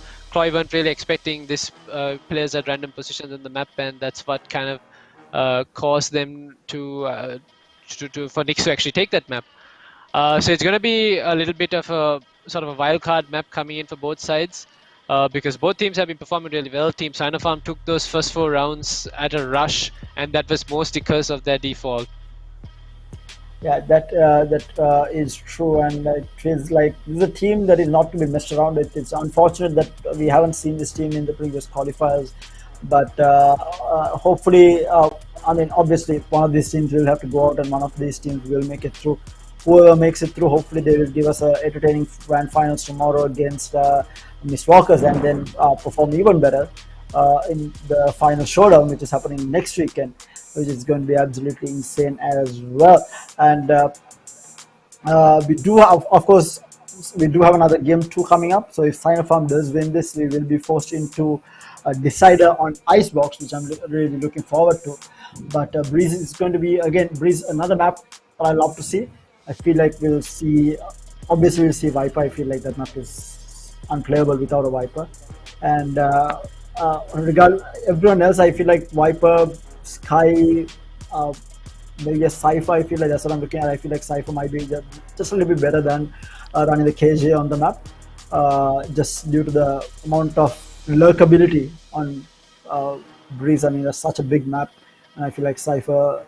I feel like it's a really good map for Cypher for sure. One of the another reason that Cypher is very popular on Haven as well. But having said that, we do have the highlights as well as the head-to-head coming up. And after that, we'll be going for a short break, and we'll have the next match coming your way afterwards. But before we look at the head-to-head and the highlights, a reminder, guys, we do have the Calyx one taps happening. Do make sure to post your clips on the Sri Lanka Valorant community page with the hashtag Calyx one tap, and make sure to tag Calyx Sri Lanka on it as well to stand a chance to walk away with some Valorant gift cards, as well as be featured on the stream tomorrow during Dhaka streaming qualifiers final game between Mistwalkers and whoever wins this game. Also, I think we do have the final starting on Friday, so I think the stream is starting on Friday instead of Saturday next weekend. I just make sure to mark your calendars, right? Make sure to mark your calendars, get yourself free, especially on Saturday. It's going to be a long day of gaming for all the players as well as everyone who's going to be watching. And make sure to have your popcorn ready, because it's going to be an insane day of Valorant. Probably the best Valorant day that we have seen in Sri Lanka, because we'll have the top 8 teams in the country butting heads on next Saturday and Friday, Saturday, and Sunday, and it should be the best Valorant that you can watch in the country. So make sure to free up your dates, get your snacks and all the food ready, because it's going to be one long weekend, one entertaining weekend of Valorant next weekend around. So make sure to be ready for that. And having said that, I think we do have the head-to-head ready. I think it will be between, I'm assuming it's going to be between Yugi and Kenji. They were the top 2 fraggers, but what's going to be interesting to see is how they did manage to frag out. Especially, I think Kenji did have quite a bit of first bloods on that in that game, and he was the man in action. And I think most of the rounds were won on the back of his first bloods for Team Nix. Having said that, what do you think? Who do you think has a better chance against Mistwalkers? Because I feel like Mistwalkers is on another league from what I saw today. Who do you think will have the better chance from the playstyle that you just witnessed? Yes, Team Nix did win the first map, but the series is not over. So you have one map to decide. We have seen Team Sinopharm perform against Team Nix in map number 1. Who do you think of these 2 teams will have the better chance against Mistwalkers?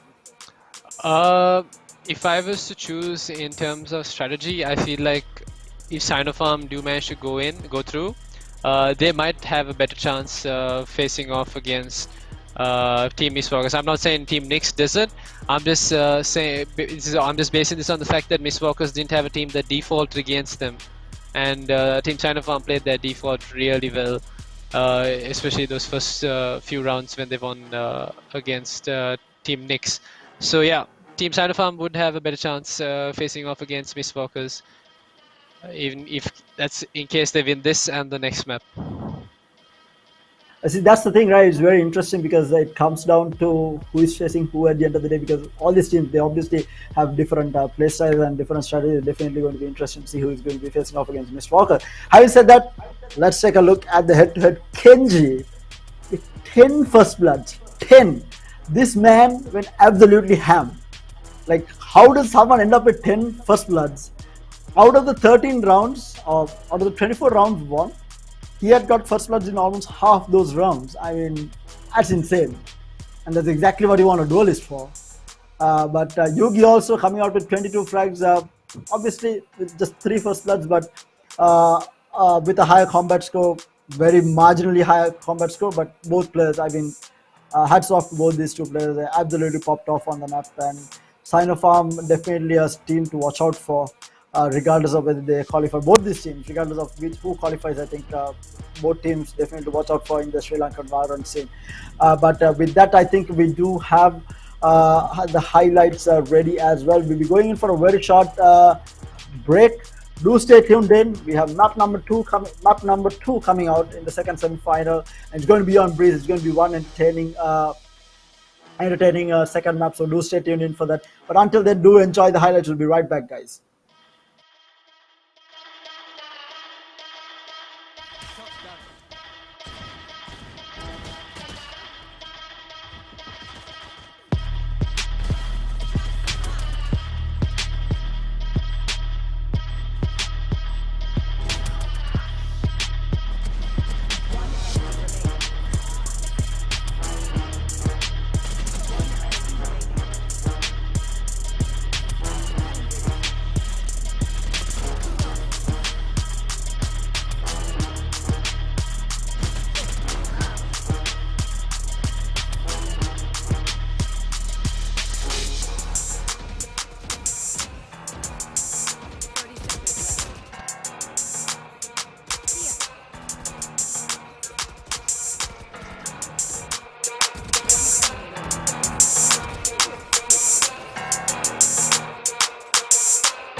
win.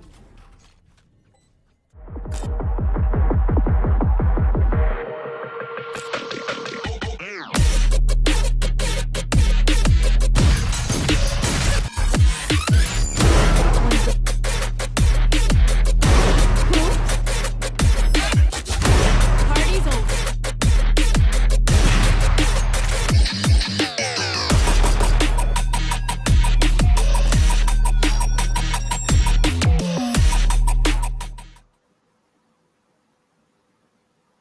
Hello and welcome back, ladies and gentlemen, to the biggest prize pool event for Valorant in the country, the Calyx Influencer Showdown. And we have Dhaka stream in the final qualifier of these 4 qualifiers that we have had. This is the final qualifier. It's Dhaka streaming's qualifier, and we did see the conclusion of semi-final number 1. We are into semi-final number 2. We are into map number 2 as well. We did see the conclusion of map number 1. It was Team Nix winning out 13-8 in the end. But we are going into match number 2. It is going to be on a breeze, and it's going to be one hell of a game. But before we get into the game, I want to remind you guys, we do have the Calyx One Tap competition happening, the community competition. So if you still have not submitted your video clips into the Sri Lanka Valorant community page, make sure to submit the clips with the hashtag Calyx One Tap, and make sure to tag Calyx Sri Lanka on the post as well to stand a chance to win some Valorant gift cards courtesy of Calyx themselves. And of course, be featured in the final stream tomorrow between Mistwalkers and whoever wins this game, wins this next semi-final. It's going to be an interesting game for sure. And of course, joining me on the cast, like always, is going to be Roscoe. Roscoe, are you there? Yes, sir, I am here.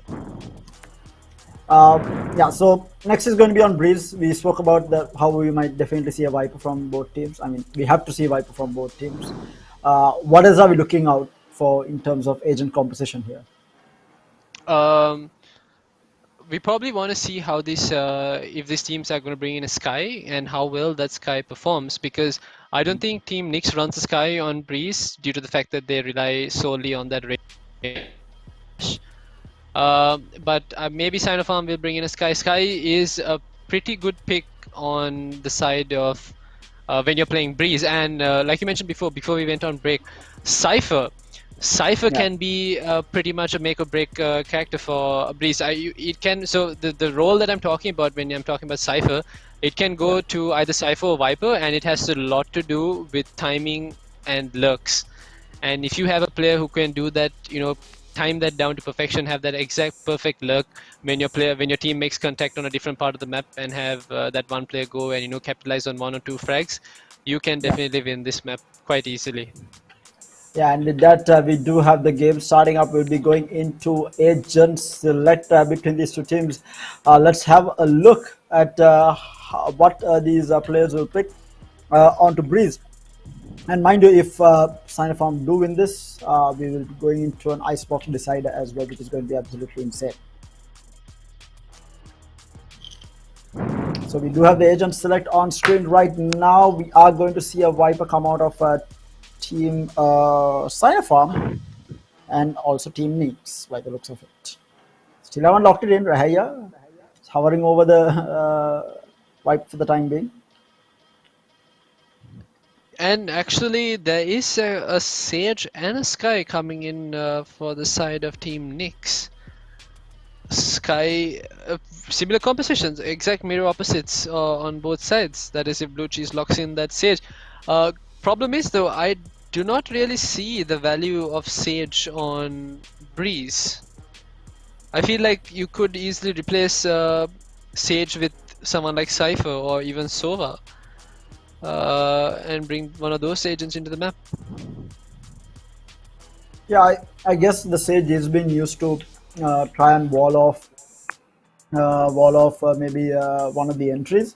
But like you said, I feel like Cypher might have been a lot better, like a much better option here. Even a KJ at this point, like some sort of a Sentinel, because they're only looking at the Viper to be able to hold down a certain site, and everyone, the Sage to be able to wall off. And the problem with the Sage wall is you can instantly break it down, and you can maybe slow it down for some time with the slow ops, but not really going to help in any sort of way other than that.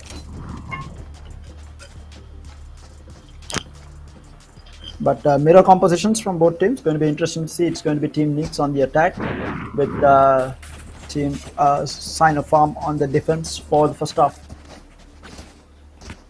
Yeah, and they have no way.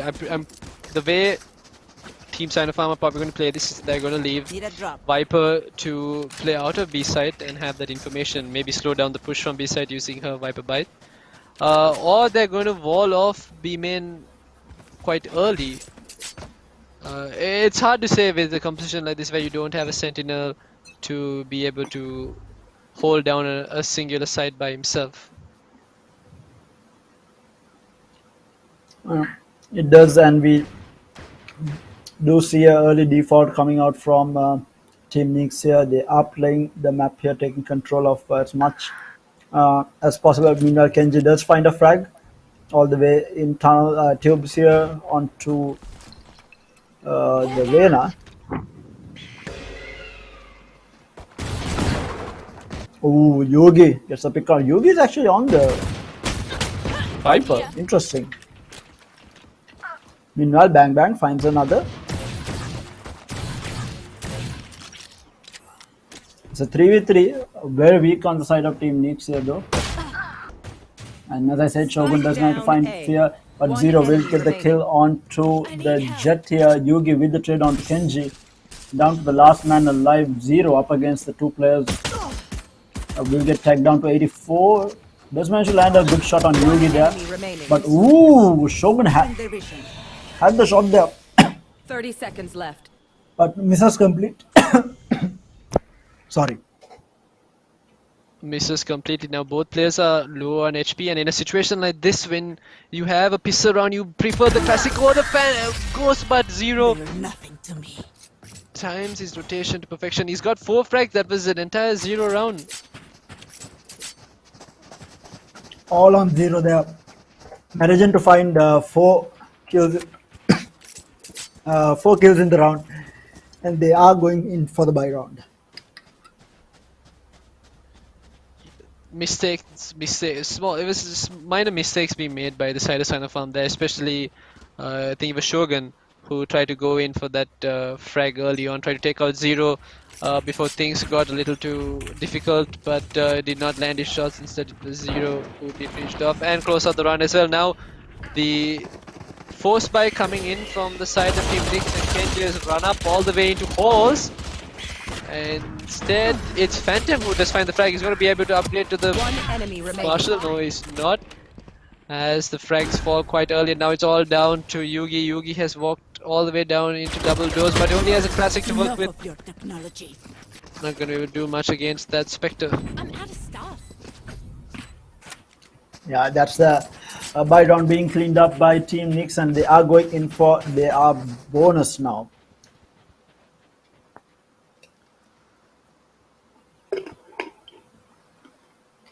This will be the round that Sinopharm have to win. Yeah, it is their buy round coming out.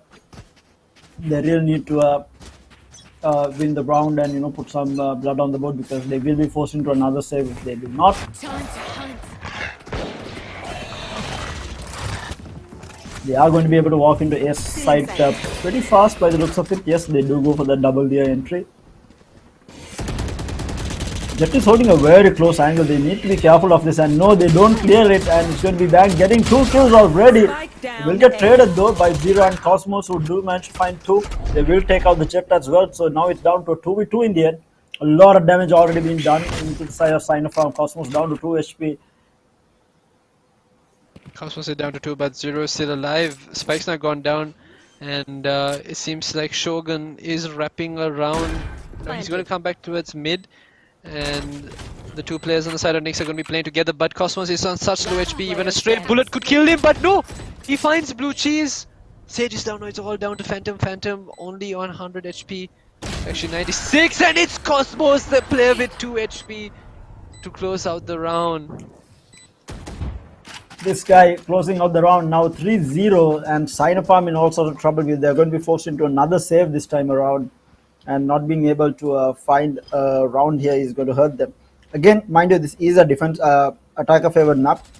But having said that, though, they need to get some points on the board. They cannot afford to go in to the second half with a big deficit.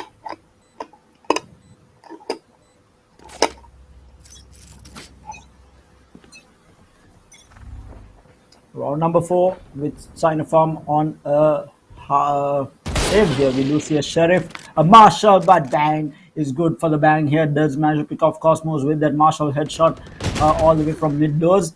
Zero in the meantime does get a trade off onto Phantom, who was with a Sheriff. And Kenji has walked up halls. Now this is the problem with not having a Cypher or a KJ to hold down for flanks like this. Kenji has got himself all the way into bridge and finds bang on A side, and it seems that he has walked up A side, but no, look at the position that Yugi has. Yugi all the way in A main, and there's 3 players coming to greet him. He has a judge. Sorry, it was a Bucky. Misses his shot. Soraya finds his head, and now Kenji One enemy remaining. holding Good down for the one. 40. Not going to be good for the other. He's going to be dashing, but it's going to be Zero coming in to clean that kill up. It's going to be 4-0 still in favor of Team Nix here.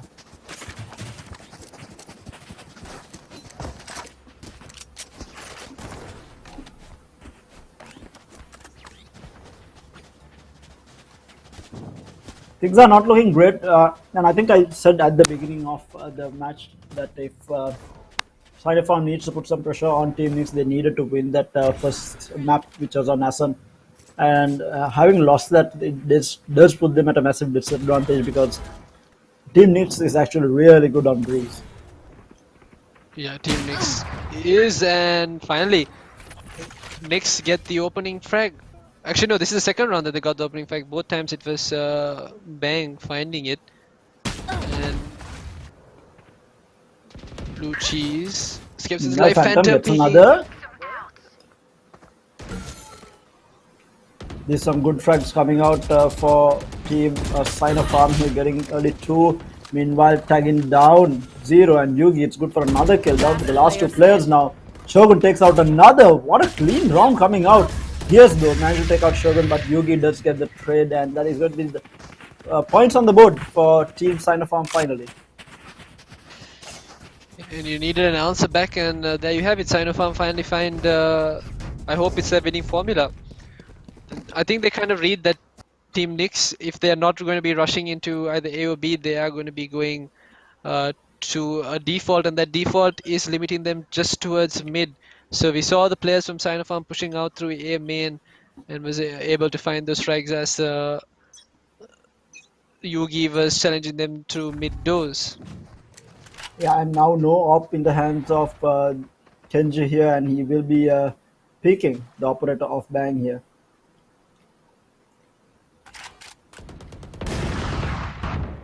He does not manage to land the shot, but Blue Cheese in the meantime does manage to take out here. Kenji is playing with fire here against Bang here, who is holding the op on him. He's going to wide peek and take him out. Kenji with a play there onto the jet. Will clean him out. Will pick up the operator as well by the look of it. And it's going to be, he is going to still be on the rifle. Meanwhile, Kenji at Zero comes in. They do get the trade on Shogun here. Yugi manages to take out Kenji. It's a 2v2. The plant still hasn't gone down, but now it will go down. Cosmos coming in from the back, gets the kill onto Yugi, and will clean up the kill onto Blue Cheese as well. This is exactly the problem of not having a Sentinel. Good presence of mind for Cosmos as well to rotate out from A main and do that quick flank. Things were starting to look a little dicey once Kenji fell, but this play from Kenji. Yeah, the wide pick headshot. Spike down A. And the confidence to do so, he knew that he was going to be picking an operator. The confidence on Kenji. One enemy remaining. Why not? If you can hit shots like that, why not? Bang, this is a shot onto Kenji, but does manage to hit the next, and that is Kenji out of the round already. That's first blood being taken. But Team Sinopharm with the advantage. they do have a rest, and it's in the hands of Gears, they will be trying to go wall this off and get the rest in. But will Bang be able to find? He does find Yes. Gears, and now Spike that's down two players A. down in for the side of Team Nyx. Zero does manage to recover the spike, but things not looking too good because there is a Viper Spit down in A main as well.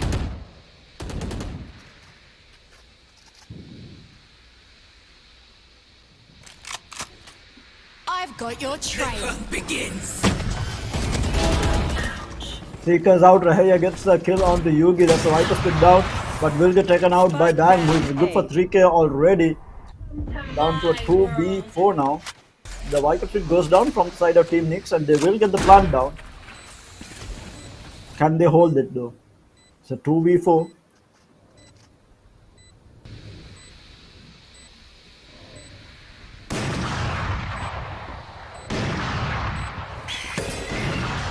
One enemy remaining.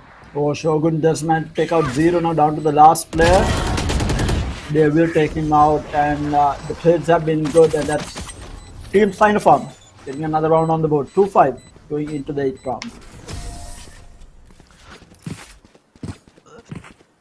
They needed something to work in their favor. Zero did pull the Empress out as well, but he wasn't able to find a frag. He gets flashed out. In situations like this, when you have a Viper Spit and you're up against a man disadvantage, you'd normally want the extra players to play outside the Viper Spit Yeah, to try to collect some frags. Unfortunately, Zero unable to do that, and Team Nyx do lose a second round. Now, economy not looking too bad either for the side of Team Nyx. They still can buy up except for one player. And look at this play from Blue Cheese. He makes the play, going to doesn't be land able- his shots. Cosmos though on the other side does find Yugi, and that's the B side. Completely wide open. they're still going towards A though. It's weird. And now they're rotating out though. They are going to be walking towards B now. Again, very good map control being taken, a lot of space. Meanwhile, Bang is good for the kill on Zero. He was expecting that peek and they will get that kill. The Seekers have gone out from Team Sinopharm, now looking for the kills here. They will spot out the Viper, Rahaya, who is going to be at mid. Will get taken out, double peek there from Phantom as well as Kenji. Kenji is going to go through CT side here. Last player standing. Oh, meanwhile, Gears does get taken out by Blue Chase, who white peek that. Diffuse is going to get faked, and Shogun is good for the kill on Cosmos, and that's the 3rd round. Team Sinopharm making a stand here. And that was a very clinical retake. They retook the entire map, I would say, to find the players of Team Nyx. Started off in A main, went down mid, and finally they came into B side. Very clinical retake.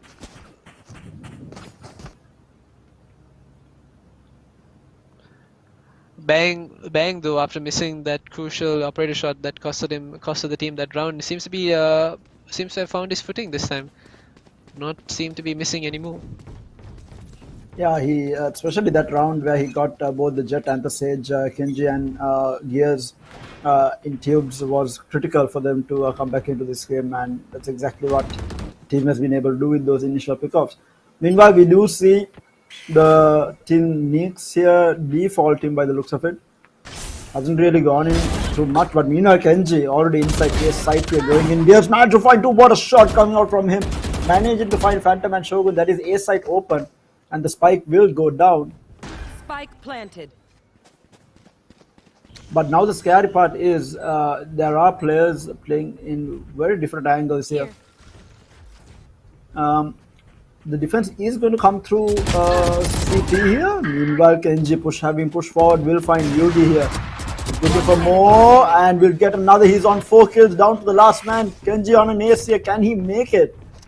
Is he going to be able to find the last guy? He is running away with his operator, trying to find more, and it's going to be Cosmos who is going to get the kill. But Kenji, the man who closed out that round, good God.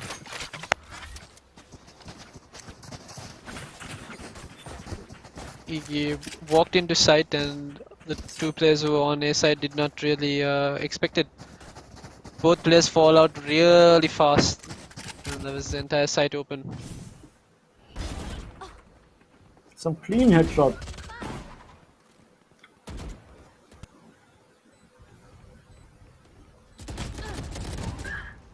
I wonder how many first blood this man has already. Quite a good amount, and Yugi, oh no Yugi, oh Yugi, he does find Kenji. There's another player there, but gets traded out by Cosmos. Now Gears does have a res, he's gonna be able to bring Kenji back. But Shogun, good for one. Positions in For depth. two. Spike down mid. But Cosmos and Zero will be able to trade it out. It's down to a 2v3 now, still in favor of Team Nyx here. But Blue Cheese coming down through mid does have a res. He can bring one of these players back. All three players of Team Nyx are on B side. The plant's going down. Seeker's going to be coming out. Found one. And Yugi brought back into the game as well. Bang! Misses his shot. But manages to make it a 3v3 now.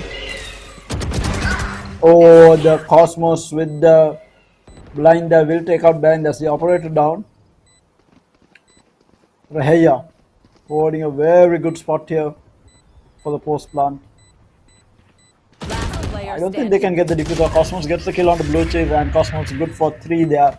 Takes out Good for Yugi the as ace. well. But he got an ace? He got an ace. Oh, with the res, yeah, okay, I forgot the res skill. Oh. Unfortunately though, the ace soundtrack did not play. It was very hard to read. Yes, he did go for the ace there. There is a bug. So when you kill someone who got rezzed, sometimes the ace soundtrack does not play for some reason. This happened to me recently in a game where the ace soundtrack did not go off, and it happened to us before during the tournament as well, where another ace wasn't captured because the soundtrack didn't play after the kill, just because of the Sage res. Okay, a few more bugs that Riot can fix. No. Timeout has been called, and I think this should be for Sinopharm to reassess what they're going to be doing. Now, Breeze is more of an attack-sided map, so that kind of explains how why Nyx have been able to sort of steamroll some of these rounds. But Yeah. will Sinopharm be happy with the 3 rounds they have, and whether they can get at least another round? One more round, if they can get one more round, yeah, it's good enough. Getting 5 rounds, definitely way better for them in terms of attacking. Yeah, but the problem is to make it 5 here, they need to win this save round. They're on a half by, they had double marshals, multiple sheriffs that play, so they need to win this round to be able to force a 7-5 half. Just looking a bit dicey whether they can actually pull it off, but can't forget the master shots that these players can land. Shogun especially, I remember still on Ascent landing a double marshal headshot on entry at mid, and I mean, if they can pull off something like that yet again, maybe. I think go is the call from both teams. We should be resuming the game shortly. Yes, we do have the game resuming back up. Let's have a look if they can pull it off. Team Sinopharm on the back foot here.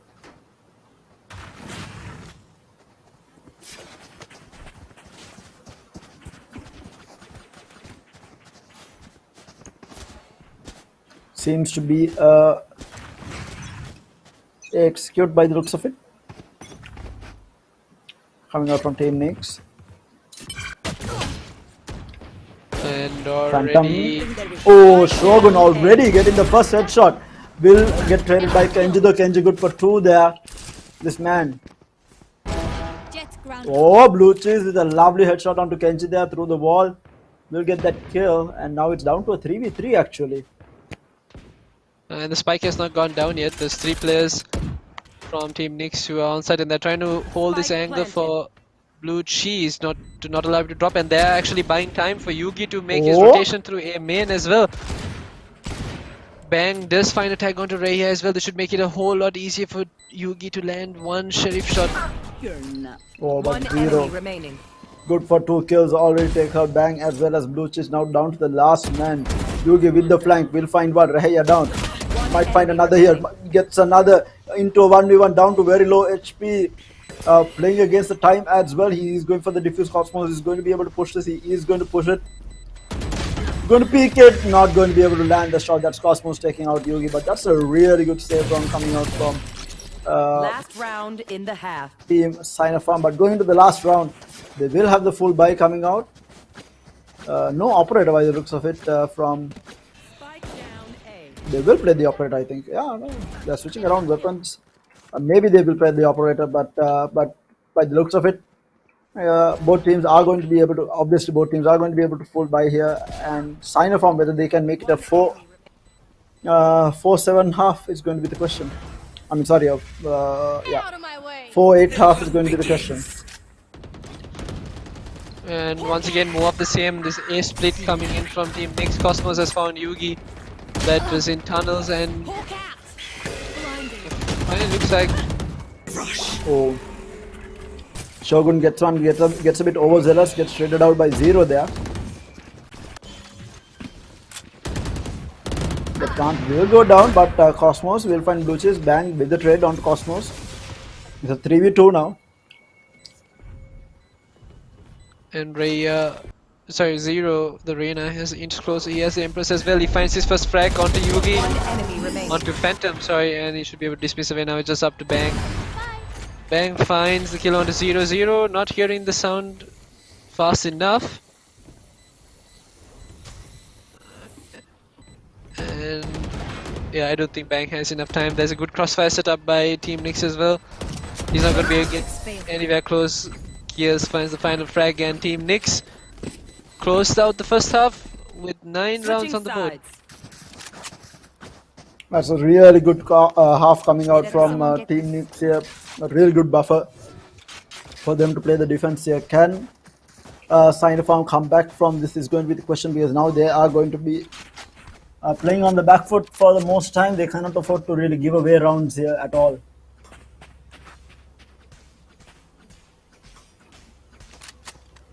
Can Sinopharm overpower the side of Nyx? And I think it's the initial rush is going to be cut short already, because they are going to be going into A side, where Gears has his Sage Wall already prepped to slow down anything that comes their way. This is going to hinder their push quite great, and that's a lot of information. Now look at the minimap, the rotations are coming in. That's Cosmos coming in to support the team. Zero pushing down mid as well, and they've boxed Sinopharm in.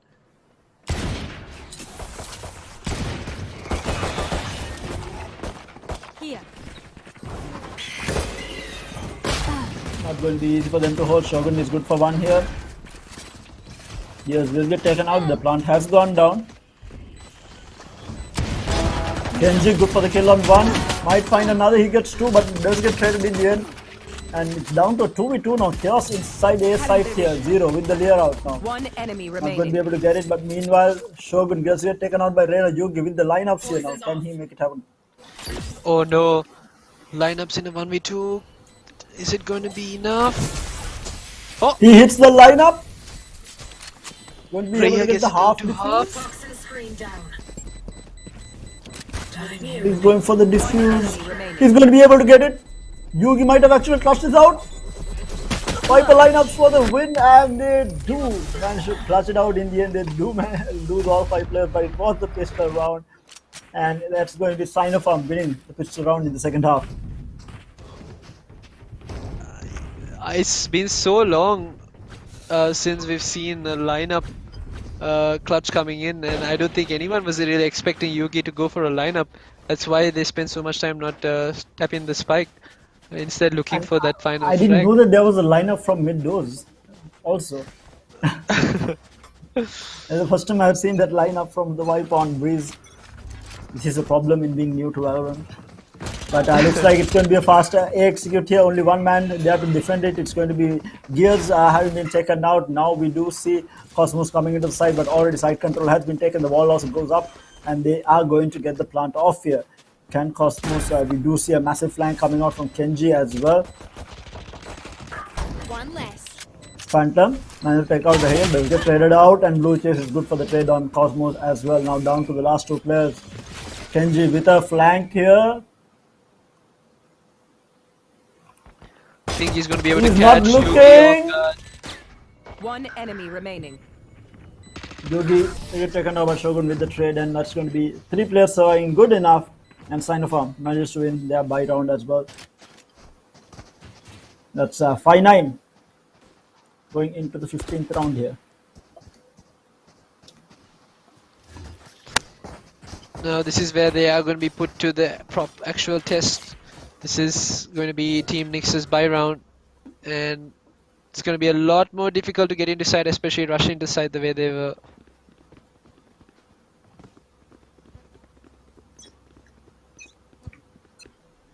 Kenji does have the operator out, a glass cannon operator by the looks of it.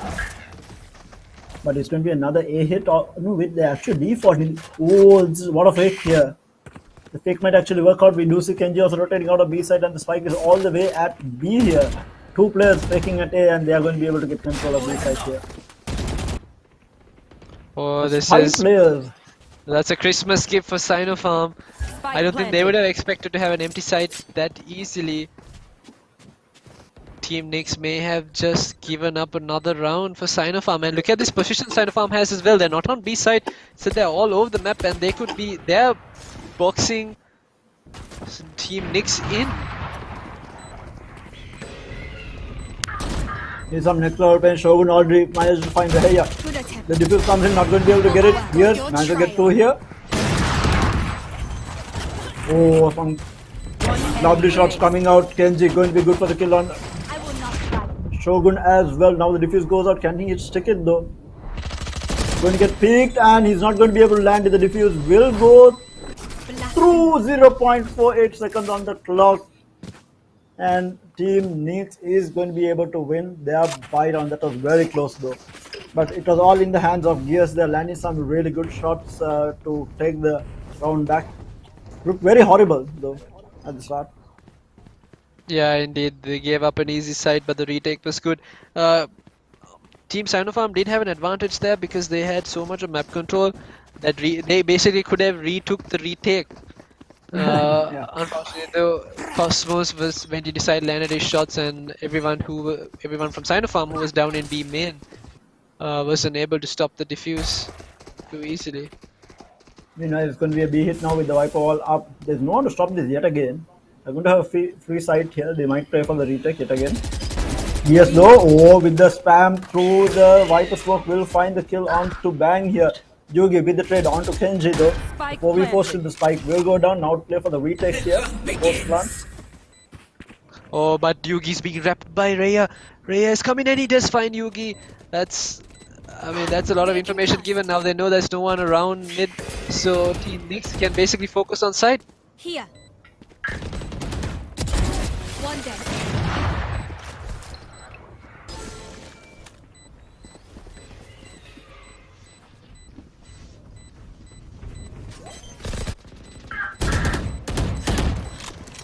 One enemy remaining. Oh, blue chase was good for kill on one Phantom. The last man surviving.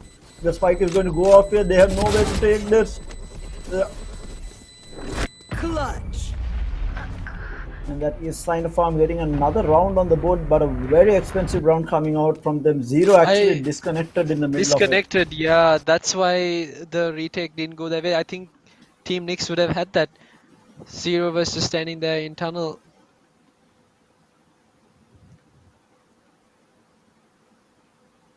What an absolute horrible time to time out. Yeah, unfortunate turnout of events there. We are waiting for him to reconnect. I think he did reconnect, and we will be getting back to the game. But it is going to be a save coming out from Team Nyx here. Get out of my way. Yeeted.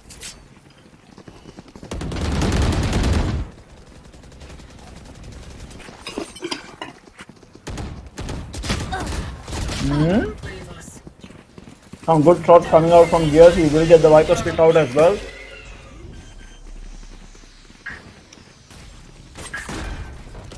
Block inside. Dang does have the knives, will miss the shot. Shogun will get the kill onto Zero. Mind you, Team Nyx are on a save, so Reheya Going into the Viper's the Viper split here. Kenji did manage to upgrade into Phantom. Cosmos with a lovely kill on the Yugi. This is horrible for Team Sinopharm here. And now the counter Viper split comes out. Shogun will get the kill onto Kenji, down to the last man. Cosmos up against Reya. Does manage to get. Oh, this is a horrible situation to be in. The blind goes out. Still, the spike has not been defused. Reya is holding it down. He doesn't want to go for the defuse, and he will get the kill. Trying to do as much economic damage as possible, but it was Team Nyx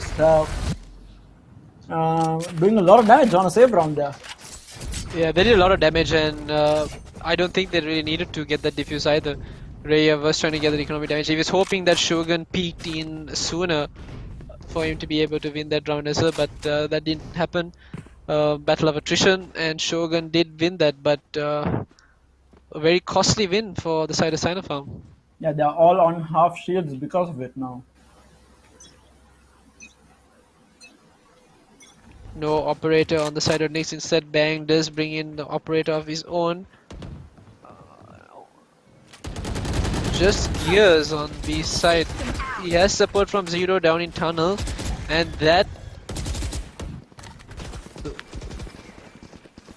For you. He has Shogun down to very low HP. Will get healed back up.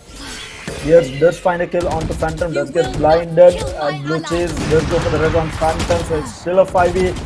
Made out a 5v4 as Shogun gets one, but Zero is going to be good for the trade on to Shogun here. It's a 4v4 now. The spike is actually going all the way towards A side here, but they need to be careful. The Jet is actually lurking. Kenji will find the kill onto Yugi.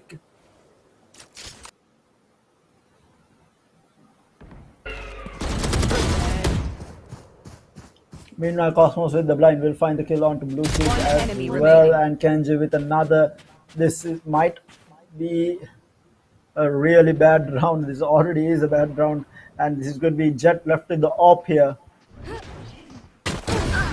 Oh, nice shot coming out from Bang there. He's going to peek again. He's going to try and peek for another. He's going to be good for another, but that's going to be it, and that is going to be Team Nyx getting into the 11th round under their belt. Tough round because now they are going to be able to. They are going to force Team Sinopharm to save here.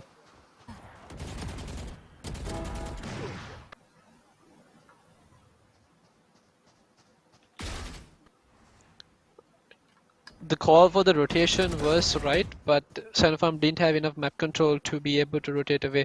And Breeze being a big map as it is, you need to be able to have some sort of map control or a lurker to be able to pull off rotation like that. Taking out Bang there on entry into this side. And Yugi will get a tap onto Kenji though. Zero in the meantime gets a trade onto Phantom. Kills falling down left right.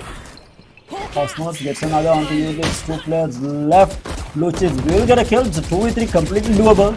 One enemy Blue Cheese does get spammed down, and Zero will take that last kill onto Blue Cheese. And that is going to be 12 rounds to 7 match point for Team Nyx, and tournament life hangs in the balance for Team Sinopharm.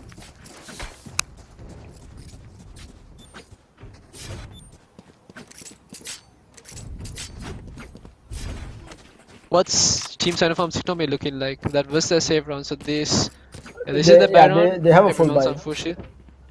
They have a full buy ready for Team Sinopharm here, so they need to bring back 5 rounds in a row. Tournament life hangs in the battle. Kenji does peek with the op here, does not land a shot by the looks of it. Yes, he is going to get pushed back. Op will be taken by Shogun. He does have the Cosmos does have the Seekers actually. But a very patient play. Cosmos gets one, gets it traded out, but Rahaya is there for the trade as well, so that's already numbers advantage on the side of Team Nyx here. Empress was popped by someone. I think that I guess it was Zero who popped the Empress. Yeah. Yugi though might find 2. a kill or 2 here. He should be able to find 2. This is a really good position. Oh Oh, no! they back off. Oh, that is unfortunate for Yugi. Ah, but no, Zero actually gets taken out there, but Kenji is good for the trade now. Down to the last two, up against three. And they do get another. It's a 2v2, completely doable. Shogun down to low HP though. Healing. Up against Kenji with the op. Kenji is going to peek, takes out blue chips, pops out the blade stuff, going to updraft and with the right click will clean things out. That's Team Nix qualifying into the finals tomorrow and securing themselves a spot in the final showdown that is going to be happening next weekend. So there you have it, guys. Semi-final number 2 comes to an end with Team Mistwalkers and Team Nix qualifying into the finals tomorrow of this qualifier. Yeah, but they're just playing for money tomorrow because it's 25,000 rupees of prize money tomorrow. But they are both qualified for that 100,000 prize money final showdown, which is happening next weekend. So, I mean, a lot of money for, again, biggest prize pool tournament in the country. So obviously a lot of money on offer for these teams who are getting through the qualifiers, winning the qualifiers, and then getting into the final showdown as well. I'm expecting basically a massive showing during that final showdown because we have, let's take a look at the teams that we have, right? We have the likes of UG, New Order, Cloy, Lexus Gaming, Mistwalkers, Team Nix. Not Mistwalkers. Okay, Nix maybe. Yeah, team. Yeah, Mist then Nix. Yeah, Mistwalkers. I'm missing more teams here. I'm missing more teams here. Altogether 8 teams, right? I'm missing teams here now. But yes, we do have a massive final showdown coming up. We'll obviously be showcasing all of these tomorrow and announcing the final 8 properly tomorrow during the finals of Dhaka Stadium's qualifier. But let's take a look at the scoreboard right now. We have Shogun with 17 frags and an average combat score of 256. He really did make up for that initial blunder on Ascent that we all saw on stream, sadly enough, but he did pop off this time around with 17 frags under his belt and bang on the Jet with 16. Yugi coming in at 14 on the Viper. Massive switch up though from being playing Reyna to the Viper, but he did play the Viper really well. He had the lineups on spot, was there for the lurks as well, just not being able to close things out. But the man in action was Cosmos and Kenji. These two guys popped off like crazy on Breeze, and we know why this was their map, right? They showed why Breeze is Team Nix's map, and having won against a team like Cloy also, I feel like Team Nix is a team to watch out for, especially if they do get that map selection, and if someone doesn't ban out Breeze, Team Nix is going to be a scary force to be dealt with. And even on Icebox, this team is really strong. We saw them go head-to-head against Cloy on Icebox and came very close to beating them as well. But regardless, they both qualify. I mean, these two teams, Mistwalkers and Team Nix both having qualified into that final showdown next weekend. Oh wait, one of the other teams. It's Masters. Yes. And IWN. IWNL. Yeah, there we go. Those are the two teams. I was looking for the. I was missing one qualifiers, 2 teams, but yes, it was with Masters and Team IWNL. So there you have it, guys. Those are the 8 teams that are going to be representing themselves in the final showdown and fighting for that 100,000 rupees in prize money. And out of the 8 teams, mind you, yes, all 8 teams have won money by now because they went through the qualifiers. They have already won money. But in the final showdown, only the top 4 teams will be walking away with money, and out of that, the first place will be walking away with 1,000, and so on and so forth. But we do have the head-to-head now. It is going to be Shogun versus Cosmos. Pretty even, I would say. I mean, it's a very close battle between these two. Cosmos coming out on top with 23 kills, just 5 above Shogun. There are 3 first bloods each. Almost, I mean, Cosmos did, in the end, obviously, Team Nix did win. That obviously proves why the score line is as such. But there you have it, guys. That is Team Nix qualifying into the finals tomorrow. But do enjoy the highlights. We'll be back in a very short break. But until then, do enjoy the highlights of game number 2 of the second semi-final on Breeze. It's Team Nix versus Sinopharm.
Hi guys, it's me again. Hope you guys enjoyed the highlights of that second semi-final match, second semi-final map number 2 match between Sinopharm and Team Nix. There, Sinopharm falling down short, and Team Nix qualifying for the finals tomorrow as well as the final showdown, which is happening next weekend. But tomorrow's final is going to be between Mistwalkers and Team Nix. It's going to be an interesting finals because Mistwalkers actually, I think, fell short to Cloy previously, and Team Nix almost beat Cloy as well. So it's going to be an interesting final to figure out who is going to win tomorrow. Mistwalkers versus Team Nix. Again, money on the line here. The winning team is going to be walking away with 16,000. Second place is only going to be getting 9,000. So again, even though tomorrow's match does not have a repercussion on the final showdown, it does have a repercussion on the money that you're taking home. So these two teams are going to be fighting for that prize money that is on offer from Calyx itself. And there is something else that the entire community is fighting for as well. That's a community showdown for the Calyx one tap. So if you have not submitted your clips, make sure to submit it into the Sri Lanka Valorant community page with the hashtag Calyx one tap, and make sure to tag Calyx Sri Lanka on the post as well, to be able to win some Valorant gift cards and to be showcased in tomorrow's grand final as well. So a lot on offer from Calyx, so hats off to them. But with all that information, we do have the finals happening next weekend as well. So make sure to free up your calendar from Friday to Sunday. A lot of Valorant action coming your way in the next weekend. So make sure to free up your calendars for that. But having said that, it is the end for today. We have an exciting grand finals coming out tomorrow. Do stay tuned in for that. That is at 8 p.m. if I'm not mistaken tomorrow. Times will be posted on the Calyx Sri Lanka page, so keep your eyes out for that. But having said that, I'm going to be signing off. Thank you so much for joining us. Thanks to Calyx Sri Lanka as well as the production team, and for everyone who is watching at home. Thanks a lot. Hope you guys enjoyed it, and join us again tomorrow. But until then, see you guys and have a good night.